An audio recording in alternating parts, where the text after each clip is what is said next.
네, 반갑습니다. 오늘 여러분께 노동의 디지털화에 따른 일자리에서의 변화라는 주제로 강의를 하게 될 계명대 사회학과의 이문택 교수입니다. 다시 한번 인사드리겠습니다. 반갑습니다. 네, 그 노동의 디지털화하면 약간 한국에서는 낯설 수도 있는데요. 우리나라에서는 소위 말하는 4차 산업혁명이라는 이름으로 훨씬 더 잘 알려져 있습니다. 사실 이 개념은 우리나라에서 유별나게 좀 정치인들한테 사랑을 받고 그러다 보니까 다른 나라보다 더 많이 쓰이고 있는데, 내용적으로 보면 노동의 디지털화 혹은 디지털 자본주의, 뭐 경제의 디지털화 이런 이름으로 해외에서는 더 많이 쓰이고 있습니다. 대체적으로 내용이 중복되고 있기 때문에 그러한 내용을 가지고 오늘 설명을 드리는데요. 아시다시피 많은 경우 지금 디지털화, 어떤 경우 이제 디지털화를 굉장히 축소해서 자동화로 이해하시는 분도 있는데요. 이런 것들이 진전이 되면, 다시 말하면 이제 기술혁명이 빠르게 진전이 되면 장기적으로는 중장기적으로 우리가 지금 일하고 있는 일터에서 점점 더 밀려날 거다. 조금 더 구체적이라면 아마 숙련 수준이 낮은 분들은 다 밀려나서 앞으로 이제 일자리 얻기가 쉽지 않게 될 것이다. 이런 우울한 전망을 가지고 있는 분들이 꽤 있습니다. 아주 근거가 없는 건 아닌데요. 또 현실에 비해서는 굉장히 과장돼 있는 부분도 있고요. 왜냐하면 이런 논쟁은 어제 오늘 나온 것도 아니고 지난 한 5, 60년 동안 자본주의 역사 속에서 끊임없이 나왔던 문제고, 그동안의 발전 과정을 보면 사실은 일자리가 다 사라졌다기보다는 새로운 기술 패러다임이 나오면 거기에 맞춰서 또 새로운 일자리들이 더 많이 생기기도 합니다. 그러면 이제 가만히 있으면 그렇게 되는 게 아니라 앞으로 우리 노동진영은 어떤 대응을 해야 또 거기에 적절하게 대응을 하고 미래의 일자리를 확보할 수 있는지, 그에 대해서 여러분과 오늘 수업을 진행해 보려고 합니다. 목차를 보면 첫 번째는 4차 산업혁명, 소위 말하는 디지털 자본주의가 왜 발생했는지 간략하게 설명을 좀 해드리고요. 두 번째는 노동의 디지털화, 아까 말씀드린 것처럼 이제 4차 혁명이라는 이름 아래서 진행되는 노동의 디지털화가 노동의 그 모습들을 어떻게 바꿔나가고 있는지, 미래의 노동은 어떤 것인지 간략하게 좀 설명을 해드리고요. 더 나아가서 이제 세 번째는 노동의 디지털화고 하는 것들이 어떤 맥락에서 지금 추진이 되고 있는 건지, 그냥 자본가들이 원하면 되는 것인지, 아니면 또 우리 사회에 그런 수요가 있는 것인지, 그 앞으로 이제 어떠한 우리가 도전에 직면하고 있는지 이런 것들을 설명해 드리고요. 마지막으로는 노동의 정책, 노동 정책, 그리고 노동의 대응 전략에 대해서 알아보도록 하겠습니다. 우선 첫 번째 4차 산업혁명, 디지털 자본주의 전환, 이런 이름으로 설명을 드리겠습니다. 먼저 표를 잠깐 보고 말씀을 드릴 텐데요. 2018년 연말에, 사실 재작년에도 큰 변동은 없습니다. 액수는 변동이 있지만 세계 최고의 시장 가치 기업 순위를 이렇게 랭킹을 매겨놨습니다. 1등부터 10등까지 매겨놨는데요.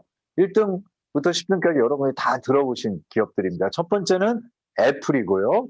두 번째는 아마존, 세 번째는 구글인데 원래 이름은 이제 알파벳이라고 합니다.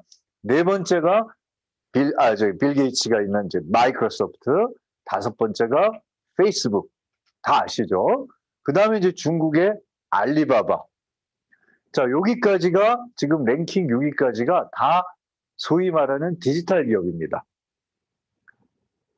그리고 이제 7번째부터 9번째, 벅셔 해스웨이, 우리가 잘 알고 있는 이제 워렌 버핏이 있는 곳이죠. 그 다음에 텐던스 홀딩, 그 다음에 JP 모건, 여기는 다 금융기업이죠. 그 다음에 10번째 엑슨 모빌이 유일하게, 어쨌든 여긴 제조업이라고 친다면 세계 10대 기업 시장 가치가 가장 높은 기업 중에 10번째 마지막에 제조업이 하나 달랑 얹어져 있습니다.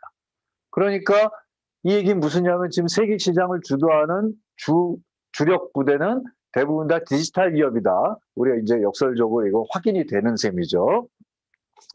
자, 그러면 이제 디지털이라는 말을 제가 벌써 여러 차례 썼는데, 디지털화, 라는 게 무엇을 의미하는지 간략하게 개념 정의를 한번 해드리고 들어가겠습니다. 우리가 지금 여기에 화면을 보시면 세 개의 개념이 떠 있는데요. 이 세 개의 개념을 막 혼용해서 쓰고 있는 것이 사실입니다. 약간 구분해서 쓰시면 여러분이 나중에 어디 가서 조금 더 뭐랄까요? 아는 척을 하실 수가 있습니다. 첫 번째, 우리가 디지테이션이라고 하는 표현이 있는데 요거는 아날로그 기호를 디지털 형태로 정보를 디지털 기호로 바꿔내는 겁니다. 우리가 보통 전산화라고 할 수 있는 건데 0, 1로 바꿔내는 것이죠. 두 번째가 우리가 보통 말하는 디지털라이제이션, 디지털화입니다. 자, 이거는 우리가 이제 사람들 간의 일상적인 소통을 할 때 옛날에는 편지 보내고 뭐 엽서 보내고 이랬잖아요. 그런데 최근이 아니죠. 이제 오래전부터 우리는 이메일 보내고 채팅하고 뭐 이렇게 소셜 미디어 사용해서 소통하지 않습니까? 그만큼 소통 방식이 이제 확 바뀐 거죠. 이게 이제 디지털화인데요. 이것을 중심으로 아까 말씀드렸던 상당히 많은 기업들이 이제 수익을 창출하고 있는 거죠. 그래서 이제 단순한 소통 기제의 변화만 의미하는 것이 아니라 그것들이 자본주의 비즈니스 방식의 상당 부분들을 이제 변화시키고 바꿔내 간다는 것. 이게 이제 굉장히 중요하고요. 문제는 이제 거기서 끝나는 것이 아니라 그러한 틀들이 우리 노동의 세계를 굉장히 빠르게 변화시킨다는 것입니다. 그래서 디지털라이제이션은 기업이 이익을 창출하는 방식에 있어서 변화, 그리고 그에 맞물려서 노동세계의 변화를 지금 이끌어내고 있다. 이렇게 이해하시면 되겠는데요. 세 번째도 굉장히 중요합니다. 이거는 이제 국가 정책에서 오늘날 대한민국부터 전 세계 주요 OECD 핵심 국가들이 다 지금 여기에 달라붙어 있는데요. 디지털 전환이라는 표현입니다. 여러분들이 조금 신경 써서 보시면 이 표현들을 많이 발견할 수 있습니다. 특히 국책연구소나 정부 보고서에 많이 등장하고 있는데요. 디지털 전환은 이제 우리가 자동화부터 컴퓨터를 사용하는 여러 가지 노동자들이 이런 기술이 발전하면은 옛날과 같은 방식으로는 이 기술을 그대로 활용할 수가 없거든요. 교육을 받아서 숙련도를 높여야 되는 거죠. 또 한 번 높이면 끝나는 게 아니라 기술이 발전하면 계속 거기에 맞춰서 숙련도, 역량을 이제 발전시켜야 돼요. 한 20-30년 전만 해도 엑셀 겨우 익혔어도 상당히 높은 수준의 디지털 기술을 가졌던 사람인데 요즘 엑셀은 초등학교 고학년만 해도 이제 만진다는 거죠. CAD, 옛날에 컴퓨터 에이드 디자인을 하면 대학을 졸업한 사람이 이제 컴퓨터 그래픽을 하고 할 때 쓰던 그런 툴이었는데 지금은 한 고등학교 입시만 해도 마이스터 대학교 가도 그 정도는 다 해야 취업을 하거든요. 그러니까 기술이 빠르게 진전되면 요구하는 숙련 수준들도 맞물려서 이제 발전을 하는 거죠. 자, 디지털 전환은 바로 이런 디지털라이제이션과 밀접한 연관을 갖고 있는데요. 디지털화가 진행이 되면 거기에 맞물려서 기업에서의 어떤 숙련, 노동자의 어떤 역량 이런 것들도 같이 발전해야 되는데 이거는 나라마다 또 차이가 다를 수도 있습니다.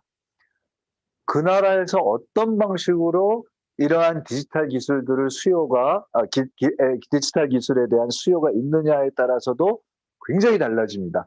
나중에도 이제 한 번 더 이야기를 드리겠지만 예를 들어서 우리나라에서는 다른 나라보다 유별나게 온라인 거래를 참 많이 하세요. 그렇죠? 아마 요즘 어디 은행 가시려고 요 골목 돌아가시면서 지점 찾으려면 상당히 발품을 많이 팔아야 될 만큼 요즘 은행이 많이 없어졌습니다. 이거는 옛날 같으면 은행 자본가들이 구조조정했다 이렇게 얘기를 할 텐데 사실은 요즘 자본가들이 구조조정을 하는 게 아니라 소비자들이 구조조정을 하는 거예요. 다들 온라인 뱅킹을 하니까 굳이 지점을 많이 운영할 이유가 없는 거죠. 손해거든요. 자, 이렇게 우리처럼 빠르게 온라인 거래를 많이 한 나라도 있지만 여전히 자본주의 핵심 국가라고 하는 미국 같은 나라는 여전히 많은 사람들이 은행에 가서 직접 돈을 거래하는 방식을 선호하는 나라도 있고 독일도 그렇고요. 반면에 이제 프랑스 같은 나라는 한국처럼 이제 온라인 거래를 좀 많이 하는 그런 분위기들이 있어서 문화적으로도 국가별로 좀 차이를 보이고 있습니다.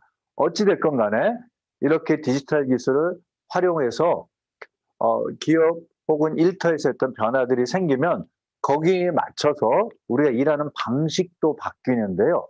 이러한 방식에 어떠한 방식으로든 적응을 하지 않으면 앞으로 우리가 고민했던 첫 문제, 다시 말하면 기술이 발전하면서 일자리가 거기에 따라가지 못하면 결국은 기술이 사람을 쫓아내는 그런 우울한 전망들이 이제 정말 현실화될지도 모른다는 거죠. 그래서 그걸 막기 위해서 기술과 노동자의 숙련도를 어떠한 방식으로 조응을 맞추려고 하는 그러한 노력이 디지털 전환이라고 이해하시면 되겠습니다. 그래서 디지털 전환은 그런데 꼭 기술과 연관되지 않을 수도 있습니다. 기술 때문에 발생한 문제이기도 하지만 예를 들어서 작업장에서 우리 최근에 쿠팡 때문에 굉장히 시끄러운데 특정 기업을 이렇게 써도 되는지 모르겠습니다만 택배 기사님들이 물류를 이렇게 물량이 많이 쏟아지게 된 원인은 사실은 우리가 온라인 거래를 많이 하기 때문에 생기는 문제죠. 그런데 분류 방식은 사실 별로 디지털하고 상관이 없어요. 그렇죠. 그러나 그런 물량이 쏟아져서 택배 기사님들이 분류도 하고 물류까지 책임을 지게 하는 이 방식에는 다 이 모든 시스템이 연계되어 있거든요. 이것을 어떻게 우리가 조정할까는 디지털 전환이라고 하는 문제하고 맞닿아 있다는 것입니다. 그래서 우리 일터에서의 변화는 이런 디지털 전환하고 직간접적으로 다 연계가 돼 있다라는 말씀을 드리면서 이 세 개의 중요한 개념들을 넣고 이해를 하시면 앞으로 디지털화가 일자리에서 어떤 변화를 만들어냈는지를 이해하시는데 훨씬 더 도움이 되실 거라고 생각이 듭니다. 자, 그러면 이 노동의 디지털화 혹은 경제의 디지털화는 왜 출현했을까라는 건데요. 보통 어떤 분들은 기술이 빨리 발전하니까 그러는 거 아니야? 라고 이해를 하시는 분도 있습니다. 쉽게 말하면 소위 말하는 ICT 기술, 정보통신 기술이 빨리 발전하니까 디지털 비즈니스 모델도 빠르게 확산됐기 때문에 그런 거 아니냐라고 이야기를 하시는 거죠. 그런데 1990년대에도 사실은 IT 혁명 논의가 있었어요. 여러분들이 조금만 기억을 되돌려 보시면 그때도 뭐 IT 산업이 우리나라 미래다. 그래서 우리 김대중 대통령 때 뭐 그 신지식인도 뽑아내고 뭐 굉장히 난리가 한번 있었어요. 근데 그 당시에는 정말 IT 기술 그 자체와 연관된 비즈니스 모델만 고민을 했고요. 최근에 4차 산업혁명이라고 하는 것은 잠시 후에 다시 설명을 드리겠지만 2차 산업과 3차 산업이 조우하는 방식으로 진행이 되고 있습니다. 예를 들어서 요즘 전기차의 대명사는 테슬라 많이 이해하고 계시는데요. 자동차 회사 아닌 데서 이제 자동차 만들기도 하지만 구글도 요새 자율자동차 만들고 있고요. 벤츠, BMW 같은 경우는 비행기 디지털 칵핏을 만드는데 또 눈독을 들이고 있고 아마존도 요새 자동차 만들려고 하고 있습니다. 아마존은 뭐 안 하는 게 없어서 도대체 메인 분야가 뭐냐 하면 굉장히 헷갈릴 정도인데요. 자, 이렇게 2차 산업, 3차 산업 혹은 과거 제조업체도 자기가 갖고 있는 고유의 영역을 넘나들면서 비즈니스 영역을 확장시킬 수 있다. 이게 뭘 의미하는가? 이제 한번 고민을 우리가 그 퀘스천 마크를 한번 던져볼 수 있을 것 같은데요. 자, 기본적으로 디지털 자본주의가 등장하게 된 가장 큰 배경 중에 하나는 우리가 살고 있는 이 자본주의 사회가 사실은 항상 위기 상태에 놓여 있다는 게 가장 큰 문제였습니다. 1960년대 이후에 사실 1960년 이전을 돌아가 보면 2차 세계전이 끝나는 그 전후부터 한 1960년 후반까지는 자본주의가 꾸준히 아마 인류 역사상 가장 뭐랄까요, 중단 없는 그 생산의 발전을 이끌어냈거든요. 그래서 연구자들에 의하면 이 시기를 이제 자본주의 황금 시기라고 얘기를 합니다. 한 30년에서 한 40년 이렇게 걸쳐서요. 그런데 60년대 후반이 되면 자본주의가 이제 큰 위기에 봉착하게 됩니다. 여러 가지 이유가 있는데 짧게 말하면 어쨌든 더 이상 물건을 많이 만들어서 소비를 하고 그것들이 이제 분배로 이끌어지는 이러한 이제 선순환 관계로 잘 이어지지가 않더라는 거죠. 그래서 이제 자본주의가 이 문제를 해결하기 위한 몇 가지 고민들을 이제 해결들을 찾아내는데요. 첫 번째는 자본주의 중심 국가에서 했던 가장 큰 방식은 이제 복지 국가를 훨씬 더 집중적으로 뭐랄까요, 발전시키는 겁니다. 복지국가라는 것은 그냥 우리가 사회 안전망만 구축하는 것이 아니라 사실은 내수시장에서 사회복지 서비스를 중심으로 일자리를 만들어내고 인위적으로 수요를 만들어내는 거죠. 국가가 대부분 많은 일자리를 만들어내기도 했습니다. 보통 우리가 알고 있는 서구 선진복지국가에서 한때 복지국가가 정점에 이르렀을 때는 일자리의 한 50% 전후까지 국가가 다 만들어낸 그런 일자리였죠. 물론 이제 신자유주의 이후에는 그 비중들이 점점 낮아져서 요즘은 이제 그 정도까지는 아닌데요. 자, 이렇게 복지국가를 활성화시키고 당연히 이제 또 많은 시민 혹은 노동자들한테도 만족도가 주어질 수 있겠죠. 나름 사회 안전망이 두툼해지니까요. 그런데 이제 또 다른 문제는 뭐냐면 국가가 지불한 비용들이 점점 이제 많아지기 시작하거든요. 이 틈을 치고 들어온 세력들이 바로 이제 신자유주의자들입니다. 저 복지국가를 유지하려면은 많은 이제 조세, 재정 부담들이 생기는데 어느 순간 중산층들이 그에 대한 동의를 하지를 않게 돼요. 처음에 내가 더 많은 세금을 내고 국가가 사회 안전망을 도톰하게 갖추고 일자리가 안정적으로 유지되면 내가 내는 세금만큼 그에 대한 보상이 사회나 국가를 통해서 나한테 돌아온다고 사회적 합의가 이루어졌는데 어느 순간에 이제 실업률이 높아지고 국가 재정 비율이 높아지기 시작하고 이러니까 어라? 내가 지불한 돈만큼 나한테 수익이 안 오네? 라는 생각을 하게 되는 거죠. 바로 이 지점을 치고 들어간 게 이제 영국의 대처, 미국의 레이건 같은 사람입니다. 자, 그래서 이제는 낮은 세금이 훨씬 더 유리하다. 부자들한테 더 유리하고, 아니, 우리가 왜 밑빠진 독에 물 붓냐. 이런 논의들이 활성화되면서 복지국가가 급격하게 이제 수축화되기 시작하고요. 그래서 자본가들이 그렇다고 해서 복지국가가 축소되면 자기들이 갖고 있는 근본적인 문제가 해결되느냐? 해결이 안 되거든요. 왜냐하면 생산을 꾸준히 하는데 이게 물건이 팔려야 되는데 실업자들이 물건 살 수 없잖아요. 자, 그럼 두 번째 전략이 그 유명한 세계화 전략입니다. 1980년대에 자본주의를 이렇게 쭉 지구본을 가지고 이렇게 돌려봤더니 전 세계 아직도 자본화가 안 된 시장들이 너무너무 많은 거예요.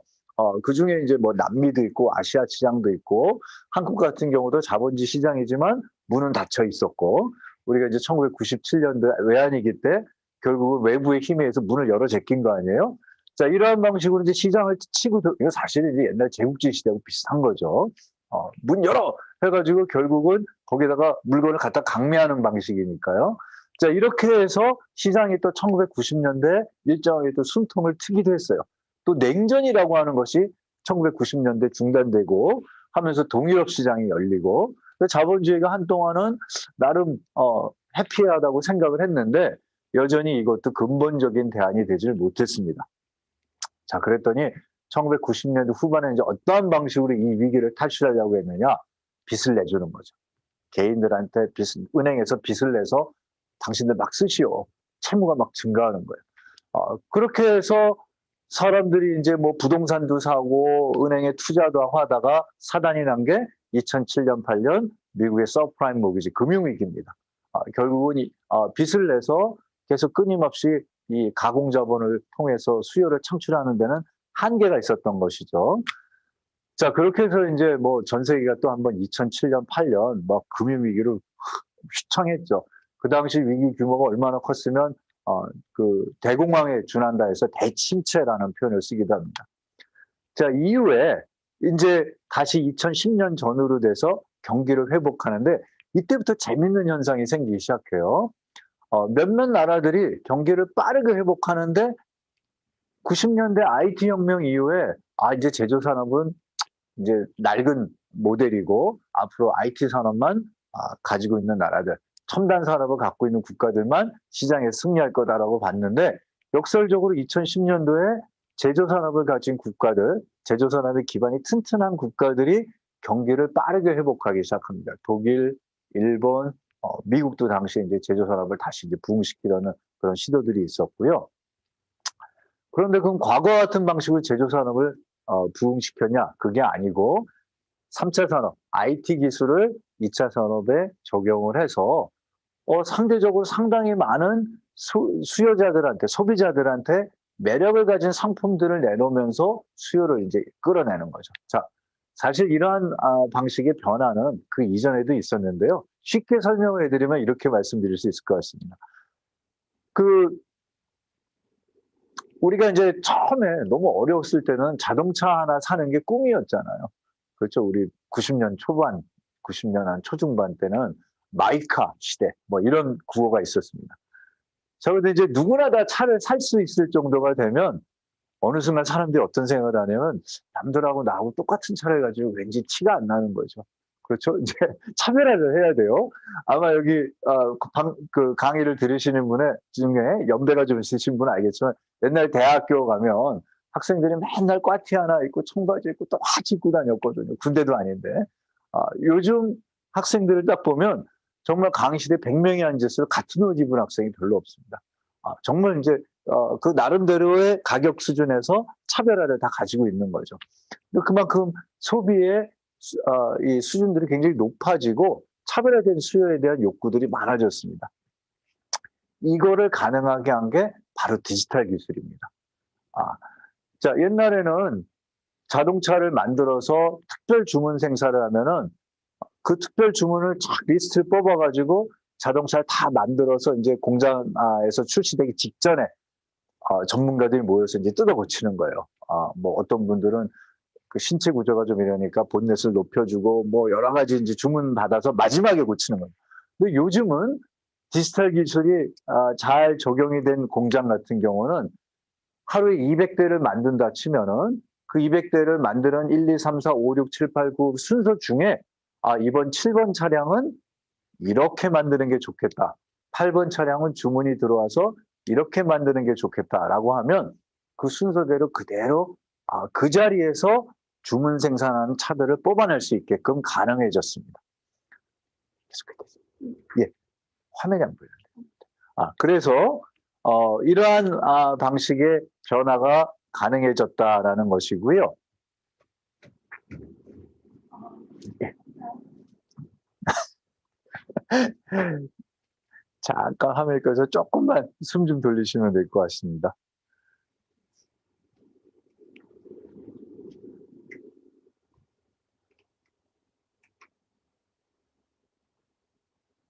네, 들어왔습니다. 네, 좋습니다. 자, 어찌됐건 간에 이러한 방식으로 디지털 경제가 가능해졌는데요. 자, 그래서 디지털 자본주의의 가장 큰 동력은 자본주의가 인위적으로 수요를 창출하는 데 핵심이다. 자, 여러분 여기서 아마 온라인 쇼핑 하신 분 계실 거예요. 우리가 온라인 쇼핑을 다 해보셨을 텐데 이런 경우 다 해보셨을 거예요. 처음에 제가 필요해서 주문 생산을 요거 탁탁 해서 하고 나면 그 다음에 요 녀석이 내 마음을 어떻게 알았는지 내가 사고 싶은 물품 목록들이 싹 뜨기 시작합니다. 들킨 것 같죠? 어떻게 알았을까? 이게 이제 알고리즘이에요. 요 녀석들이 그걸 싹 올려주면 아마 여러분 다 그런 경험 있겠지만 내가 필요한 것만 사고 나오시는 분 별로 없습니다. 그날 발목 잡히는 거예요. 꼭 필요하지도 않은 걸 이제 꼭 클릭하게 된 겁니다. 이게 이제 인위적으로 수요를 창출하는 방식이에요. 디지털 자본주의가 가장 노리고 있는 게 결국은 필요 이상 소비를 하게끔 만들어주는 건데 이걸 가능하게 해주는 게 알고리즘이고 디지털입니다. 자, 그래서 아까 자본주의가 한 30년에 거쳐서 위기를 극복하는 방식을 우리나라에 딱 적용해 보면 우리나라 IMF 위기 이후부터 지금까지 한 20년 동안 압축적으로 이러한 과정이 그대로 발전해 왔습니다. 그렇죠? 김대중 정부 때 이제 그 IMF 극복하는 과정에서 복지국가 구축했고요. 곧 또 세계화 때문에 우리가 신자유주의 논쟁이 한참 있었죠. 그 다음에 또 우리도 가계부채 펌프해가지고 지금 가계부채 빚이 얼마나 만에 지금 이제 그런 논의가 있는 상황이고 또 최근 몇 년 동안 4차 산업혁명 이후에 바로 이 디지털 그 경제 특히 이제 온라인 뭐 이커머스 이런 얘기 우리 많이 듣고 있지 않습니까? 바로 이 맥락들은 결국은 자본주의 시장을 어떠한 방식으로든 유지시키기 위한 한 방편에서 시작했다라는 거고요. 그래서 이런 맥락 속에 기술이 끼어든 거지 기술이 시장을 자기가 원하는 방식으로 갖고 가는 건 아닙니다. 아무튼 뭐 이러한 것에 대한 자본주의 이 여러 그 관련 경제연구소 맥킨지나 뭐 독일의 프라운호fer 같은 사람은 기본적으로 비용 효과가 굉장히 크다 이렇게 이제 추산하고 있습니다. 4산업혁명의 이제 개념을 간략하게 설명을 해드릴 텐데요. 이건 독일 4산업혁명 보고서에 나왔던 그림인데 아마 미리 보신 분도 있으실 거고 오늘 처음 보신 분도 있기 때문에 간략하게 설명을 해드리고 가겠습니다. 근데 우리가 산업혁명은 과거의 그 중세 봉건 사회에서 자본주의 사회로 넘어오는 전환점이다 이렇게 일을 하는데요. 보통 우리가 말하는 1차 산업혁명은 수력, 증기기관을 통해서 소위 이제 기계를 동원해서 생산을 하게끔 했던 최초의 그런 전환점으로 이해를 하고 있는 거죠. 제니방적기 뭐 이런 겁니다. 손으로 이제 틀을 돌리지 않고 기계를 돌리는 거죠. 두 번째가 재밌는데요. 두 번째는 소위 말하는 이제 포드지 혁명이 가장 핵심인 전력을 기반으로 해서 대량 생산, 대량 소비를 하게 됐던 그런 시점입니다. 그런데 그림을 보시면 여기 재밌는데요. 여기 매달려 있는 게 뭘까요? 뭘로 보이세요? 닭이요. 사람이요? 이거 너무 가지 않네요. 이거 잘 보시면 이거 송아지입니다. 소. 네. 이 왜 소가 달려 있을까요? 원래 2차 산업 대량 생산 대량 소비가 자동차 산업이 총하고 자동차 산업 공장 가면 다 컨베이어 벨트에 이렇게 물건을 올려서 돌려서 사람들이 우리 찰리 채플린 모던 타임즈에 나온 것처럼 제자리에 서가지고 같은 일을 반복해서 하는 거 아니에요. 그게 이제 굉장히 생산 효율성을 높여준 거죠. 당시로는. 그런데 이걸 포드가 처음 만든 게 아니고요. 사실은 시카고 도살장에서 송아지 도축업자들이 있었습니다. 왜냐하면 송아지 한 마리 몇 킬로 나갈까요? 아세요? 한 300에서 350, 뭐 그 전후 나가는데 이게 사람이 덜렁 들고 다니기 너무 무겁습니다. 그러니까 여기 매달아서 이제 좀 끔찍하긴 하지만 기계로 이제 내장을 이렇게 도려내고 뼈 발골하고 이렇게 해서 컨베이어 벨트를 쭉 돌리면 나중에 이제 고기만 딱 이렇게 해서 포장을 해서 이제 파는 거죠. 이 장사꾼들이 이걸 보면 장사꾼들이 확실히 다른 게 포드가 어느 날 놀러 가서 그걸 딱 봤더니 이거네. 자동차 공장을 옛날엔 자동차 공장이 이렇게 큰 넓은 데서 여러 사람이 우르르 몰려다니면서 뭐 기계도 그 본체도 만들고 엔진도 조립하고 이렇게 굉장히 비효율적으로 일했는데 요 컨베이어 벨트를 자동차 공장에 탁 놓고 일을 쪼개서 소위 말하는 테일러리즘을 쪼개가지고 업무를 분할시켜서 그 일을 배분하고 그러면 생산성이 훨씬 높아질 거라는 거죠. 물론 이제 포드는 거기서만 그친 게 아니라 내가 물건을 팔면 누군가 사야 되잖아요.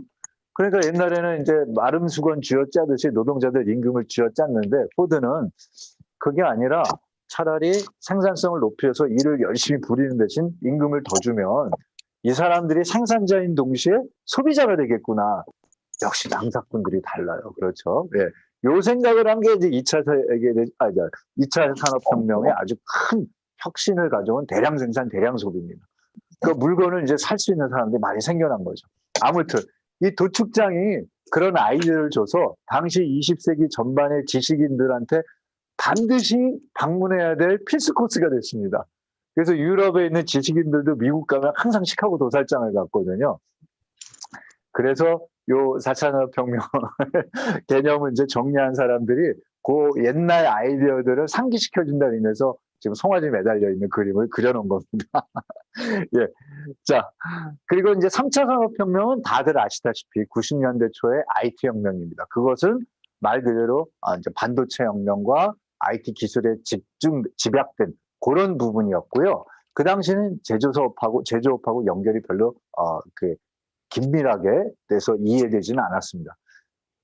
앞서 말씀드린 것처럼 이제 2010년 전후에 굉장히 흥미로운 변화가 생겼는데 이 IT 기술을 제조 공장에 도입을 하면 훨씬 더 효율적이지 않을까.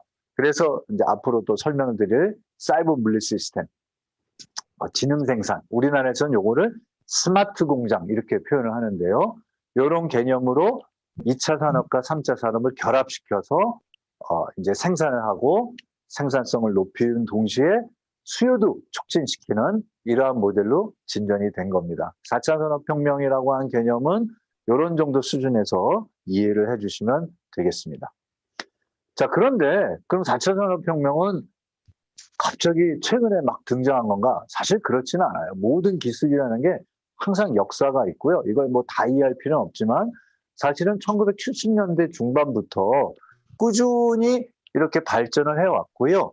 우리나라에서 뭐 CAD, 컴퓨터 에이디드 디자인, 그다음에 컴퓨터 에이디드 매니지먼트, 뭐 이 CNC, 컴퓨터 수치죠. 이런 거는 한국은 이제 90년대 이후부터 적용이 됐지만 사실은 해외에서는 이미 70년대부터 이 기술이 나와서 쓰고 있고요. 지금 이제 여기부터는 뭐 우리나라도 그렇게 속도가 뒤처지진 않지만 지금 이 초기 모델들은 이미 나왔고 디지털 혁명이 1990년대 중후반부터 아까 IT 혁명의 힘, 그 기술의 뒷받침을 해서 이미 시작이 됐고 최근에 많이 논의하는 건 이제 디지털 공장입니다. 자동화가 아닙니다. 많은 부분들은 이제 한국에서는 자동화로 이해하시는 분도 있는데 인공지능에서 뭐 그 마치 여러분 영화 보시면 그 톰 크루즈가 나오는 마이너리티 리포트에 있는 것처럼 크게 현란하게 기계가 알아서 다 하는데 그런 거는 아마 제가 단언한데 여기 계신 분들이 돌아가시 전까지 절대 오지 않습니다. 아무튼 그래서 이제 그런 디지털 공장 그런 형태는 아니지만 확실히 옛날보다는 다른 형태의 디지털 공장들이 생겨납니다. 굉장히 ICT 기술들을 활용한 그런 생산들이 가능해졌고요. 앞으로 한 10년, 20년이 지나면 궁극적으로 요구하는 것은 소비자의 수요에 완전히 맞춤형으로 물건들을 생산하는 것. 자, 지금 아까 말씀드렸지만 요즘은 소비자가 원하면 소비자가 고가의 제품들일수록 원하는 제품들을 맞춤형으로 이미 만들어주고 있습니다. 자동차. 지금 벤츠나 BMW, 현대도 고가의 자동차는 주문이 들어오면 그 주문을 마다할 수는 없죠. 그 차 파니까요. 그리고 굉장히 마진도 많이 남고요. 그런데 앞으로 이러한 기술들이 훨씬 더 유연하게 활용이 되면 당연히 아까 말씀드린 것처럼 남과 다른 어떤 제품들을 갖고 싶은 우리 자본주의 사회에 살고 있는 사람들의 욕망들은 이거 어쩔 수가 없는 거거든요. 자, 이런 수요가 가능해지는 것들을 오늘날 제조 공장들이 궁극적으로 원하는 거죠. 그래서 실제로 제가 정확한 숫자는 모르지만 예를 들어서 그 벤츠나 BMW에서 1년에 나오는 기본 모델이 한 50가지다. 그러면 베리에이션은 한 2, 300 이상이 가능할 수 있습니다. 소비자의 주문에 따라서. 옛날에는 이게 한 20년 전만 해도 미래사회의 모습에서 나왔는데 지금은 가능해요. 주문 생산을 넣으면 그런 자동차 제품들이 나올 수 있고요. 실제로 제가 방문했던 어떤 기계 공장 보면 모터를 생산하는 곳인데 옛날에는 자동차 부품만 생산을 했는데요. 지금은 농기계부터 해서 여러 제품의 기계 엔진들을 다양하게 그 주문을 받아서 제작할 수 있게끔 기술이 이제 발전시킨 거죠. 그만큼 빠르게 적응을 하면 시장 수요가 훨씬 더 커진 거죠. 그래서 한편으로는 자본가들한테 유리하지만 물론 이제 그런 기업의 노동자들도 같은 수익을 누릴 수 있겠죠. 회사가 잘 크니까. 반면에 그만큼 그러한 변화에 쫓아가지 못하면 이제 그런 공장이 일하는 건 굉장히 어려워질 수도 있다. 아무튼 그래서 이러한 기술 변화를 보면 시기적으로 긴 역사 속에서 발전해 온 것들이라는 것 이해하시면 될 것 같고요. 그다음에 4차 산업혁명이 경제의 디지털화, 아까 말씀드린 기존 성장 모델과 차별화를 누린다라고 하는 것도 말씀드렸고 또 하나는 이런 부분도 있습니다. 수요 부족을 채운다는 얘기 말씀드렸죠. 자, 그래서 기본적으로는 다시 재정리하는데요. 경제 디지털화가 노린 것은 기본적으로 합리적 소비 모델들을 하게끔 하면 사람들이 더 이상 소비 안 해요. 비합리적 소비를 계속 하게끔 만드는 겁니다. 아까 우리 온라인 보면은 하나 사야 될 거 2개 사게 만들고 우리 가끔가다 1+1이라는 게 그런 거 아니에요. 1+1을 가지고 막 시장을 보다 보면 집에 남아 돌아가는 물건들이 자꾸 생깁니다. 필요 없는 건 생기는. 근데 자꾸 사람들이 그걸 사는 이유는 왠지 싼 것 같거든요. 1,000원 하는 것보다 990원이 더 싼 느낌이 자꾸 들고요. 물론 싸긴 싸지만 그걸 자꾸 사놓으면 비효율적인 소비를 하는 건데요.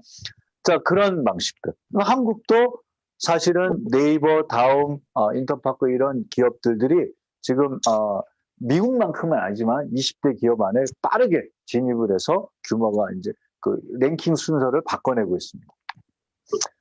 자, 이렇게 보면 이제 전통적인 그 경제학에서 얘기하는 수요 공급 중심의 모델의 경계도 굉장히 그 붕괴돼. 옛날에는 수요 중심의 경제 정책은 케인즈 정책, 그리고 이제 삼인주의 정당들이 추구하고, 그래서 상당히 노동자 친화적이고 진보적인 이런 개념을 가지고 있던 시절이 있었어요. 1990, 70년대만 해도. 요즘은 꼭 그렇지 않습니다. 자본가들도 어쨌든 이 수요가 기본적으로 있으면 자기들한테 유리하기 때문에. 자, 기본소득 논쟁 오늘 여기서 깊게 들어갈 필요는 없지만 미국의 억만장자들도 기본소득 논쟁을 굉장히 동의하신 분도 있어요. 왜냐하면 미국 같은 경우는 이제 노동시장이 굉장히 양극화되어 있는 사회거든요. 우리만큼. 그러니까 소비하는 사람 따로 있고 소비할 수 없는 사람이 따로 있으면 그거는 사실은 자본가들한테 별로 좋은 시장이 아니에요. 자, 그런데 기본소득을 주면 이 사람이 나가서 뭐 최소한 생필품도 사고 뭐 대부분 이제 술, 음료를 사는 경우들이 많은데, 예. 그러한 방식의 인위적인 수요를 진작시키는 모델들은 오늘날 다양하게 지금 나오고 있기 때문에 특히 이제 코로나 이후에 많이 우리가 경험하고 있는 거 아니에요? 전 세계 다 지난 1, 2년 동안 엄청나게 재정을 이제 풀었죠.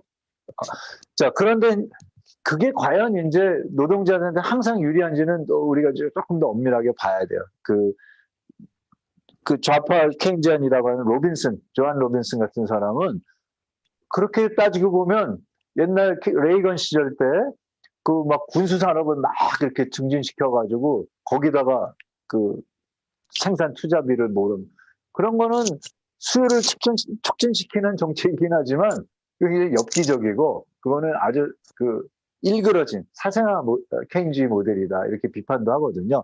결과적으로는 우리가 생산적 투자를 어디다가 하느냐가 핵심이지 재정 지출을 그냥 늘리는 게 뭐 더 진보적이다 이런 논쟁을 하는 시절은 확실히 사라진 것 같습니다. 그래서 그만큼 이제 정치경제학적으로 변화가 있다. 간략하게 이제 설명을 드리고요. 자, 그러면 시장이 어떻게 이제 변해가는지 아까 제가 그 은행에서 소비자들의 욕구들이 변화해서 은행 시스템도 많이 바뀐다 얘기를 했는데요. 우리 이 우버 같은 경우도 대표적인 겁니다. 한국은 이제 우버가 다행히도 그 지금 정식 승인이 안 돼서 들어오진 않았지만 이걸 뒤집어서 뭐 플랫폼 기업으로 이해하셔도 됩니다. 배민 같은 거나 쿠팡 이런 걸로. 자, 기본적으로 우리가 디지털 기술이 나와서 디지털 기술 때문에 그로부터 파생한 새로운 상품과 서비스 제품들이 나온 건 맞아요. 자, 이제 우버를 따져보면 옛날에는 공항에 내려서 저 택시 타는 데까지 가가지고 줄 서가지고 기다려서 물건 싣고 목적지로 갔는데 이제는 공항에서 수석 밟으면서 내가 누르면 원하는 게이트 앞에 내가 차를 부를 수 있고 그거 타고 목적지로 가면 시간이 훨씬 세이브가 되잖아요. 사실 소비자 입장에서 보면은 좋은 일이죠. 물론 이제 우리가 여기에 이제 택시 노조와 택시 산업까지 이런 이해관계는 다른 부분이고요. 쿠팡도 마찬가지잖아요. 뭐 배민도 마찬가지고. 아이고, 예. 우리가 사실은 조금 더 기다려서 가서 사 먹고 발품 팔아서 먹고 오면은 훨씬 더 안정적으로 과거 일자리를 지킬 수도 있지만 어쨌든 이런 제품들이 나왔기 때문에 사람들이 불티나게 시킨단 말이죠. 심지어 저희가 학교에는 학생들한테 제가 그런 얘기 농담 삼아요. 아니 가끔 그 사는 곳에 낯선 사람들이 왔다 갔다 하면 불안하지 않냐면 다들 네 그래요. 그렇지. 그 누군가 두드리면 무섭죠. 다들 그래요.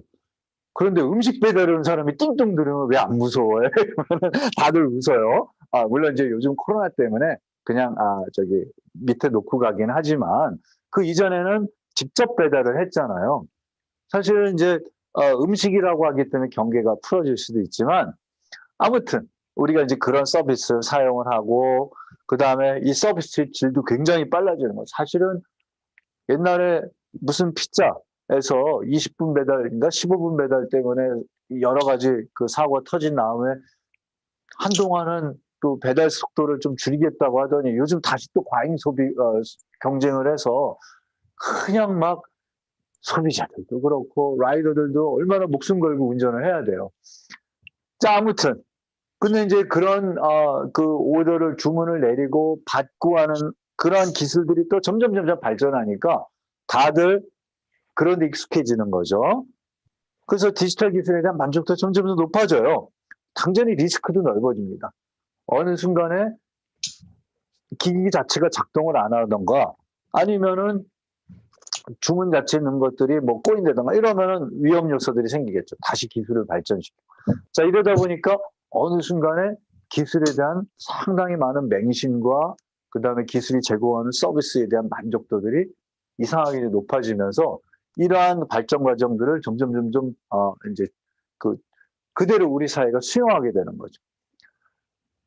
한편으로는 문제점이 많다는 걸 알면서도 말이죠. 예. 야, 어쨌든 우리 일상에서 보면은 일자리, 그다음에 뭐 일자리에서 오늘날 디지털 기기 안 쓰는 경우가 거의 없죠. 사실은 플랫폼 노동자들도 디지털 기술 자체 이 PDF나 아니면은 휴대폰에 이거 찍지 않고서는 일을 하실 수가 없잖아요. 요새 카카오 택시를 타면은 택시 기사님들 중에 상당히 연배가 있으신 기사님들도 많으세요. 이제 은퇴하시고 그분들도 요즘은 다 찍어야만 길을 찾을 수 있기 때문에 어쨌든 일자리가 제조업도 마찬가지입니다. 옛날에 제조업은 그렇게 디지털 기술들을 많이 활용하지 않고 일하는 곳이 많았지만 최근에는 생산 소위 말하는 우리가 흔히 알고 있는 공장에서도 디지털 기술 익숙하지 않으면 앞으로 점점 일하기 어렵습니다. 좀 이따 그림 보여드리겠지만 요새는 디지털로 계속 주문들이 오고 거기에 맞춰서 일을 해야 되기 때문에 앞으로 디지털 문맹자들은 점점 일하기 어려워요. 그래서 지금 20, 30대들은 특히 지금 10대 후반 20대는 빠르게 이러한 부분들에 이제 적용을 해야 되는 것들이죠. 작업 환경 뭐 옛날에 이 출퇴근 카드 안 찍잖아요. 요새는 태그하고. 그다음에 뭐 우리 코로나 때 많이 그래서 온라인 회의 일반화돼 있죠. 정보 기술은 뭐 기본 확정하고요. 우리 도시의 전기, 뭐 수도 다 이거 이제 디지털 기술로 관리하고 공장 시스템, 일반 서비스. 그래서 우리 일상에서 사실 디지털 기술과 떼서 우리가 생활을 이해하기는 굉장히 어려운 시기에 살고 있습니다. 그만큼 우리가 이제 디지털 기술의 환경 속에 파묻혀서 사는 거죠. 그래서 이제 이건 뭐 제가 이게 좋아서 갖고 온 게 아니고요. 옛날 이 헤라클리토스라고 하는 이 그리스 고대 소피스트 철학자가 이 사람은 이제 만물의 근원을 불로 본 사람인데요. 그 사람이 이제 이런 얘기를 했더라고요. 사실 우리가 변화는 굉장히 불안정하고 그 사람을 뭔가 조금 뭐랄까 불편하게 만드는 요소들이 있는데 이 사람은 변화보다 더 안정적인 것은 없다. 이 변화에 적응하지 않으면 앞으로 이 생태계에서 살아가는 것이 더더욱 어려울 수도 있다라는 걸 이 기원 전에 이미 예측한 사람이 있더라고요. 그래서 그냥 흥미로워서 한번 언급을 해봤습니다. 자, 이제 4차 산업혁명의 맥락의 배경에 대해서 설명을 잠깐 드렸고요. 이제 노동의 디지털화가 어떻게 지금 진행되고 있는지 작업장 중심으로 조금 설명을 해드리겠습니다. 자, 우리가 보통 물건을 산다. 뭐 이게 어떤 물건이든 고객이 물건을 여기 카트에 담으려고 하면 원청업체가 있죠. 원청업체가 혼자 다 만들지 않고 이제 2차, 3차 이렇게 이제 하청을 주잖아요. 그래서 물건을 쭉 만들어서 여기서 조립해서 소비자한테 공급하는 이 옛날 이제 방식이죠. 물론 요 단계마다 하도 단가를 후려쳐가지고 죽어나는 건 사실 이제 노동자들이죠. 여기에 있는 이 일반적인 방식이고 뭐 또 원청에서 물건 내면 소비자는 시장에 나와 있는 걸 가지고 옛날에 샀죠. 뭐 내가 특별히 원하는 것들을 주문한다 이런 생산을 많이 해보지도 않았고요. 그런데 오늘날은 이제 전통적인 그런 원청과 고객의 관계가 깨져나가기 시작하고요. 플랫폼 공급자가 이 모든 사람들하고 이제 관계를 맺기 시작합니다. 로지스틱, 공급 하청업체, 생산자, 유통업자, 고객. 자, 왜냐하면 이 사람이 주문을 받아요. 좀 이따가 직접 말씀을 드리면 되겠습니다. 자, 이제 아마존 같은 기업이 대표적인데요. 아마존 원래 뭐 하던 기업이었죠? 혹시 아세요? 쇼핑몰 아닌가요? 예? 쇼핑몰 아닌가요? 아마존 쇼핑몰. 예, 로지스틱, 물류. 예, 물류 하던 기업이었거든요. 자, 근데 이제 물건을 배송하고 하다 보니까 뭐 이러저러 이제 소비자의 욕구를 이제 캐치한 거죠. 디지털 기술을 이제 또 자기네들 활용할 수 있는. 그러니까, 이런 물건을 우리가 만들면 좋겠네? 라는 생각을 하게 된 거죠. 옛날에는 물건을 그냥 주문 생산해서 자기가 딜리버리만 했는데, 이제는 내가 이걸 만들어서 소비자한테 더 효율적으로 서비스를 제공하면 수익이 되겠구나. 잡은 거예요. 그래서 유통업체, 로지스틱, 유통업체 아까 말씀하신 거 하다가 조금 지나 보니까 이제 알고리즘 기술이 나오잖아요. 그러니까 이제 홈페이지에 뭐가 탁 뜨는 거 보면 사람들이 뭘 찾는 방식을 이제 캐치하는 거죠. 자, 그러면 알고리즘이 그래서 이제 위험한 거죠. 어느 순간에 소비자의 욕구도 조작이 가능하잖아요. 그렇죠? 우리 가끔 요새 이제 네이버에서 저거 없어졌잖아요. 그 실시간 순위. 그 실시간 순위를 딱 보면 왠지 1번, 2번 안 보면 내가 세상에 뒤처진 사람 같은 느낌이 살짝 들잖아요. 그렇죠? 이게 굉장히 잘못된 거죠. 예. 그런데 그게 이제 낚시질이에요. 그리고 낚시질이 한두 번이 아니잖아요. 뭐 제목이 이상하게 놓으면 뭐지 하고 이거 아닌 거 분명히 확신을 한 70% 하면서 들어가면 이런 거 많이 해보셨죠, 다? 예, 맞아요. 그래서 이제 자기네들이 어떻게 이게 작동하는지 시장을 원청업체보다 더 잘 알게 된 거예요. 자, 그러니 시장을 내가 이제 필요한 만큼 장악할 수 있는 능력들이 생긴 거죠. 금융기업, 아마존의 지금 대부분의 인력은 사실은 한 30% 소프트웨어 개발하고 있고요. 금융업무도 하고 있습니다. 자동차도 만들 생각이 있습니다. 자동차가 테슬라도 만드는데 뭐 자기나라 왜 못 만들겠어요. 자, 그렇게 된 이유는 플랜 공급자가 다양한 시장의 주체들의 정보를 갖고 있거든요. 그러니까 우리가 그렇잖아요. 정보라는 게 뭐 꼭 시장에서만 그런 게 아니라 사람들 사이의 관계도 그렇잖아요. 약점을 많이 갖고 아는 사람이 약점 잡힌 사람한테 항상 갑질을 하는 거 아니에요. 그렇죠? 좋은 예는 아니지만 시장도 다양한 수요자들의 정보를 이 사람들이 갖고 있으면 이 사람들이 그걸 활용할 수 있을 뿐만 아니라 위험한 경우는 사실은 그거를 또 악용할 수 있는 여지도 있는 것이죠. 그래서 미국은 사실 공정거래위원회에서 알고리즘에 대한 그 조작에 대한 것들을 굉장히 날카롭게 이제 통제를 하고 있다고 합니다. 한국은 아직 거기까지는 좀 안 나온 것 같은데요. 아무튼 자, 그래서 전통 산업이 이제 이렇게 깨져나간다. 아마존은 이렇게 진화하고 있거든요. 그럼 다른 데도 놀고 있지는 않겠죠. 그래서 아까 말씀드린 것처럼 자동차를 만들던 현대자동차들 요새 제일 많이 내거는 게 뭐죠? 요새 현대가 광고 딱 하면 맨 앞에 탁 뜨는 게 모빌리티 서비스예요. 잘 들어보면 앞으로 자동차만 만들지 않겠다라는 얘기예요. 움직이는 여러 가지 이동 서비스를 제공하고 거기에 관련된 헬스케어도 하고 뭐 여러 가지 그 현대차 광고를 그 프로그램 미래 관련된 그 프로그램들을 보면 이제 앞으로 자동차만 안 하겠구나. 가면 벤츠, BMW 다 마찬가지입니다. 왜? 디지털 기술을 활용하면 다양한 영역으로의 영역 침범이 가능해지니까요. 자, 그래서 이제 그럼 노동에는 어떤 역할을 미치느냐? 옛날에는 사실 요 공장이 굉장히 중요했거든요.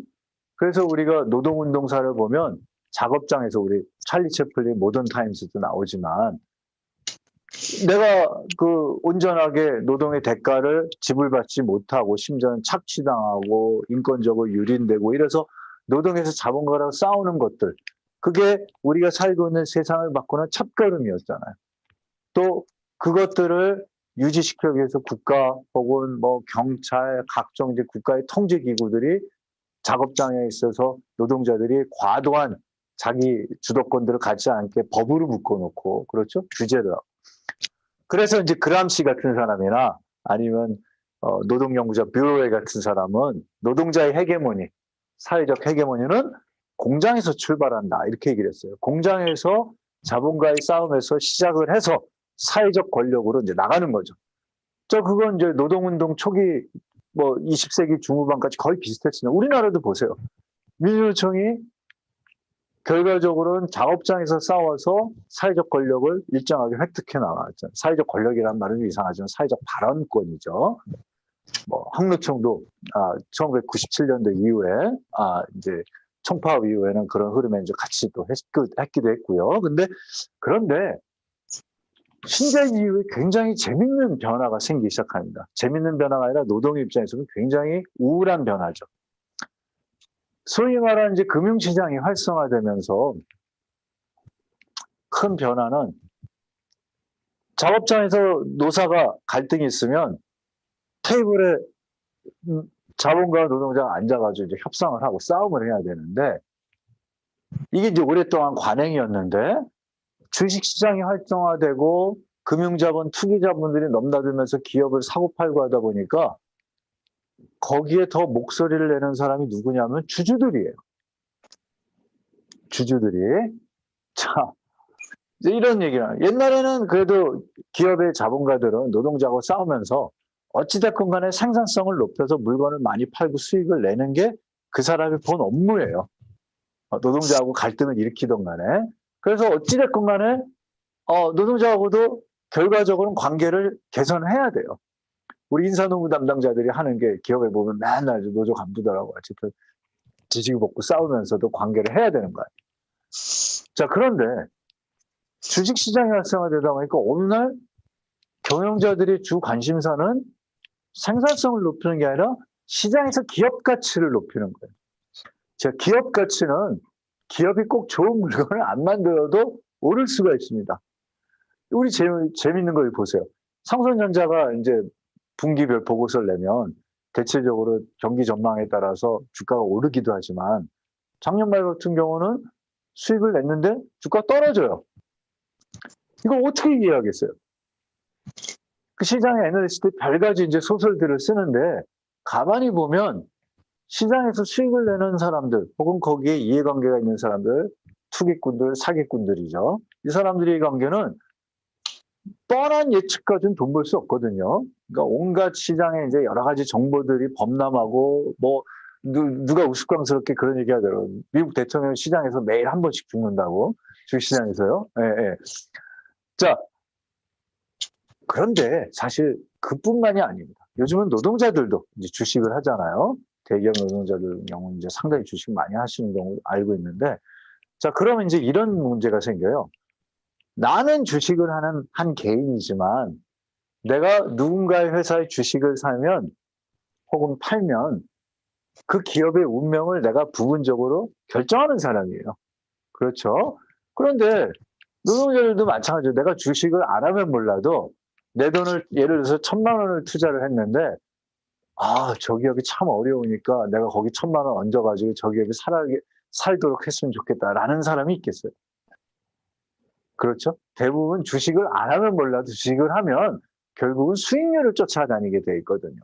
그래서 주총이 열리면 전 세계 다 마찬가지예요.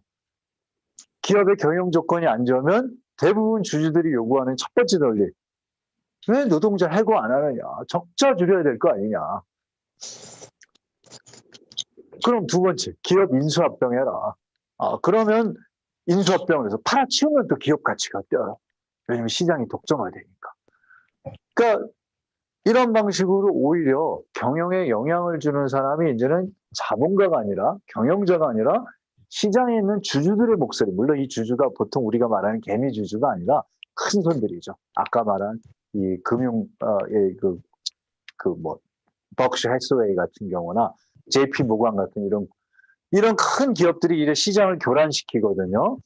그러니까 이미 신자유 시절에도 이제는 노동자의 권력을 좌지우지하는 바람은 밖에서 생기기 시작했는데 이 디지털 자본주의로 오기 위해서 좀 길게 얘기했습니다. 오늘날 비즈니스 모델은 옛날처럼 시장에서 공장에서 물건을 만들어 시장에 내놓으면 소비자가 합리적인 방식으로 만들어진 물건을 선택하는 게 아니라 노동자가 주식처럼 이런 물건을 너가 만들 수 있어 없어를 물어봐요. 그래서 없으면 너는 시장에서 별 볼 일 없는 기업이야. 주식시장에서 바로 그것들이 이제 평가가 되고 그 기업은 쪼르르 망합니다. 그러니까 이 비즈니스 모델은 상당히 수요자 중심이고 그것들을 백업해 주는 게 우리가 알고 있는 디지털 정보 기술이에요. 소위 말하는 빅데이터. 이 빅데이터 너무 좋아하실 필요 없어요. 빅데이터 분석하고 뭐 알고리즘 분석 나오는 답을 보면 다 시장의 강자들의 수요에 맞추는 논의들이 많아요. 항상 그런 건 아니죠. 물론 이제 시장에 신흥 강자들도 있고 구 강자도 있지만 이러한 비즈니스 모델들이 소비자의 수요가 옳다라는 거를 백업을 해주면 당장 현장에 반응이 와요. 자, 그러면 이제 이런 거죠. 우리 현대자동차도 얼마 전에 그 코로나 때문에도 그렇긴 하지만 모처럼 이제 그 노사 타협 잘 해가지고 올해는 이제 분쟁 없이 가기로 했잖아요. 물론 이제 코로나라고 하는 특수한 상황도 있었지만 앞으로는 점점 더 그러한 외부의 영향을 받을 위험성이 많습니다. 왜? 소비자가 시장에 이렇게 반응을 해버리면 노동자도 사실은 움찔할 수밖에 없어요. 왜? 기업이 수익을 못 내면 그만큼 내가 가져갈 수 있는 기본급부터 성과급이 줄어들게 돼 있잖아요. 그러니까 이것들을 적극적으로 활용하면서 노조를 이제 압박하는 그런 환경도 생겨나게 됩니다. 사실 금융자본주의 시절에 제일 많이 생겼던 게 사실 서유럽에서 제일 많이 논의된 것 중에 하나가 양보협상이에요. 아니 뭐 기업이 구조조정 당하더라, M&A 하더라 이런 소문이 확 퍼지면 벌써 노조도 옛날처럼 빡세게 투쟁하기가 쉽지가 않거든요. 자칫 잘못하다가 회사가 날아가 버리면 이게 뭐 내가 이제 노조가 없어지는 거 아니에요. 그렇죠? 자, 그러니까 대부분 이제 양보 협상을 하게 되는데 오늘날도 비슷한 모델들이 또 이제 생겨난 거죠. 그거 외에 오히려 시장에서 제가 아까 금융권 구조조정 얘기했잖아요. 최근 한 3, 4년 동안 우리나라 업종 중에 제일 많이 구조조정 많이 당한 곳 중에 하나가 금융권이잖아요. 그렇죠? 은행.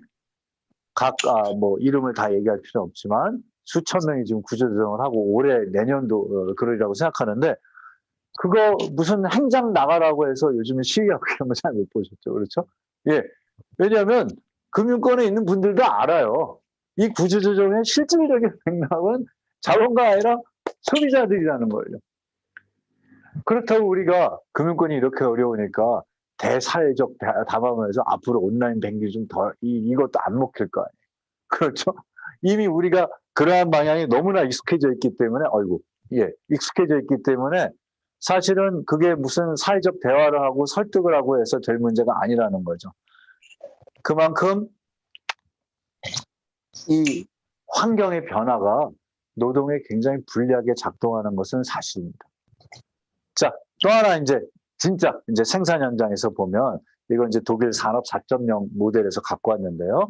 뭐 디지털화가 산업 4.0만 있는 건 아닙니다. 우리나라에도 스마트 공장 모델이 있고 오바마 때 미국에서 만든 제조 파트너십 모델도 있고 중국이 한국을 따라잡으려고 만든 2025 전략도 있고 여러 가지가 있습니다. 근데 그 중에 제일 많이 이야기되는 게 이제 독일의 산업 4.0인데요. 왜냐하면 거기서는 어쨌든 사람 기술이 협력을 하는 게 기본 모델이다라고 가장 그나마 긍정적인 얘기를 많이 해서요. 실제로 현장이 꼭 그렇다 이렇게 장담할 수는 없지만 그런 배경 속에서 나오는 것들을 보면 더 많은 빅데이터를 활용해서 새로운 사업 모델들을 만들어내고 작업장이 점점점 옛날에는 공장 하나가 다 이렇게 통제가 됐다면 이제 영역들이 쪼개지는 거예요. 그래서 실제로 현장에서 내가 일하는 부분과 남이 일하는 부분들을 잘 모르게 될 만큼 이 독립화된 그런 자율화된 영역들이 많이 생겨납니다.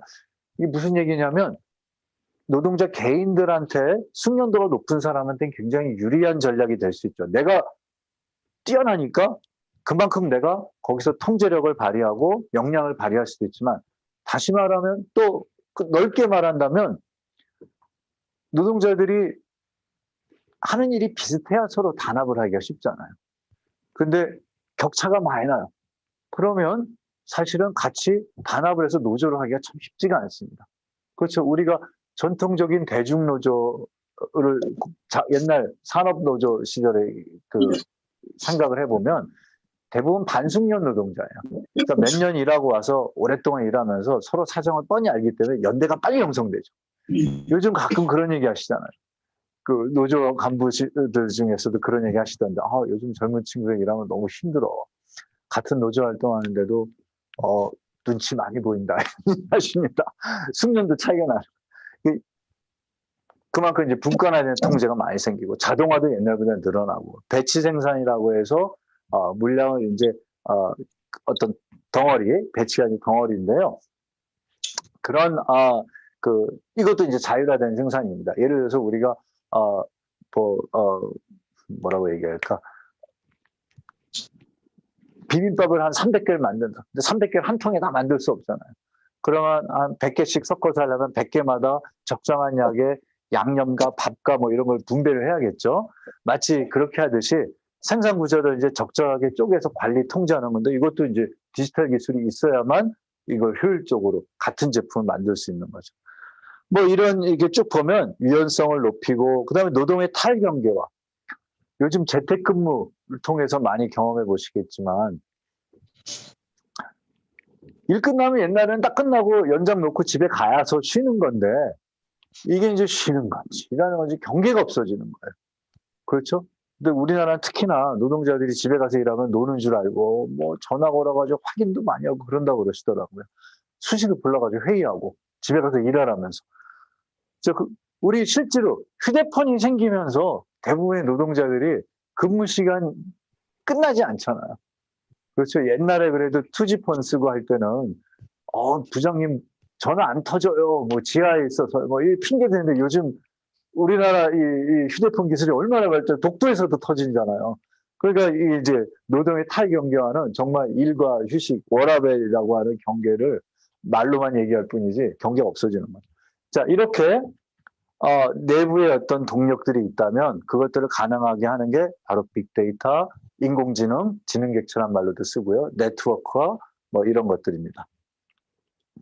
자, 그래서 이제 제조 공장들도 이렇게 변화되는데 옛날에는 원청이 수직적으로 쭉 이렇게 구조화돼 있다면 오늘날 상당히 수평적으로 연결을 하는데 이게 이제 소위 말하는 스마트 공장 모델인데요.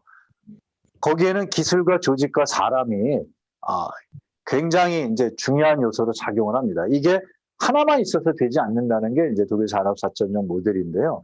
왜냐하면 기술은 중요하죠. 거기에 데이터 수집, 빅데이터를 모으고 처리하는 기술도 필요하지만 사이버 프로덕션 시스템, CPS라고 하는 것들은 이런 거예요. 옛날에는 자동차를 만든다. 그러면은 자재과에서 전산으로 입력해서 물건 언제 오고 또 뭐 안 오면 왜 안 오면 전화도 하고 뭐 이랬잖아요. 또 물건이 좀 시장 상황이 안 좋아서 안 팔리면 창고에 쌓아놓기도 하고. 근데 요즘 그렇게 안 해요. 요즘은 이미 이제 이전부터 린 생산 양식에서는 저스틴 타임 개념을 도입해서 분기별로 필요한 물량들이 쭉 데이터화되면 대충 나오니까 창고에 쌓아놓는 제품들이 거의 없습니다.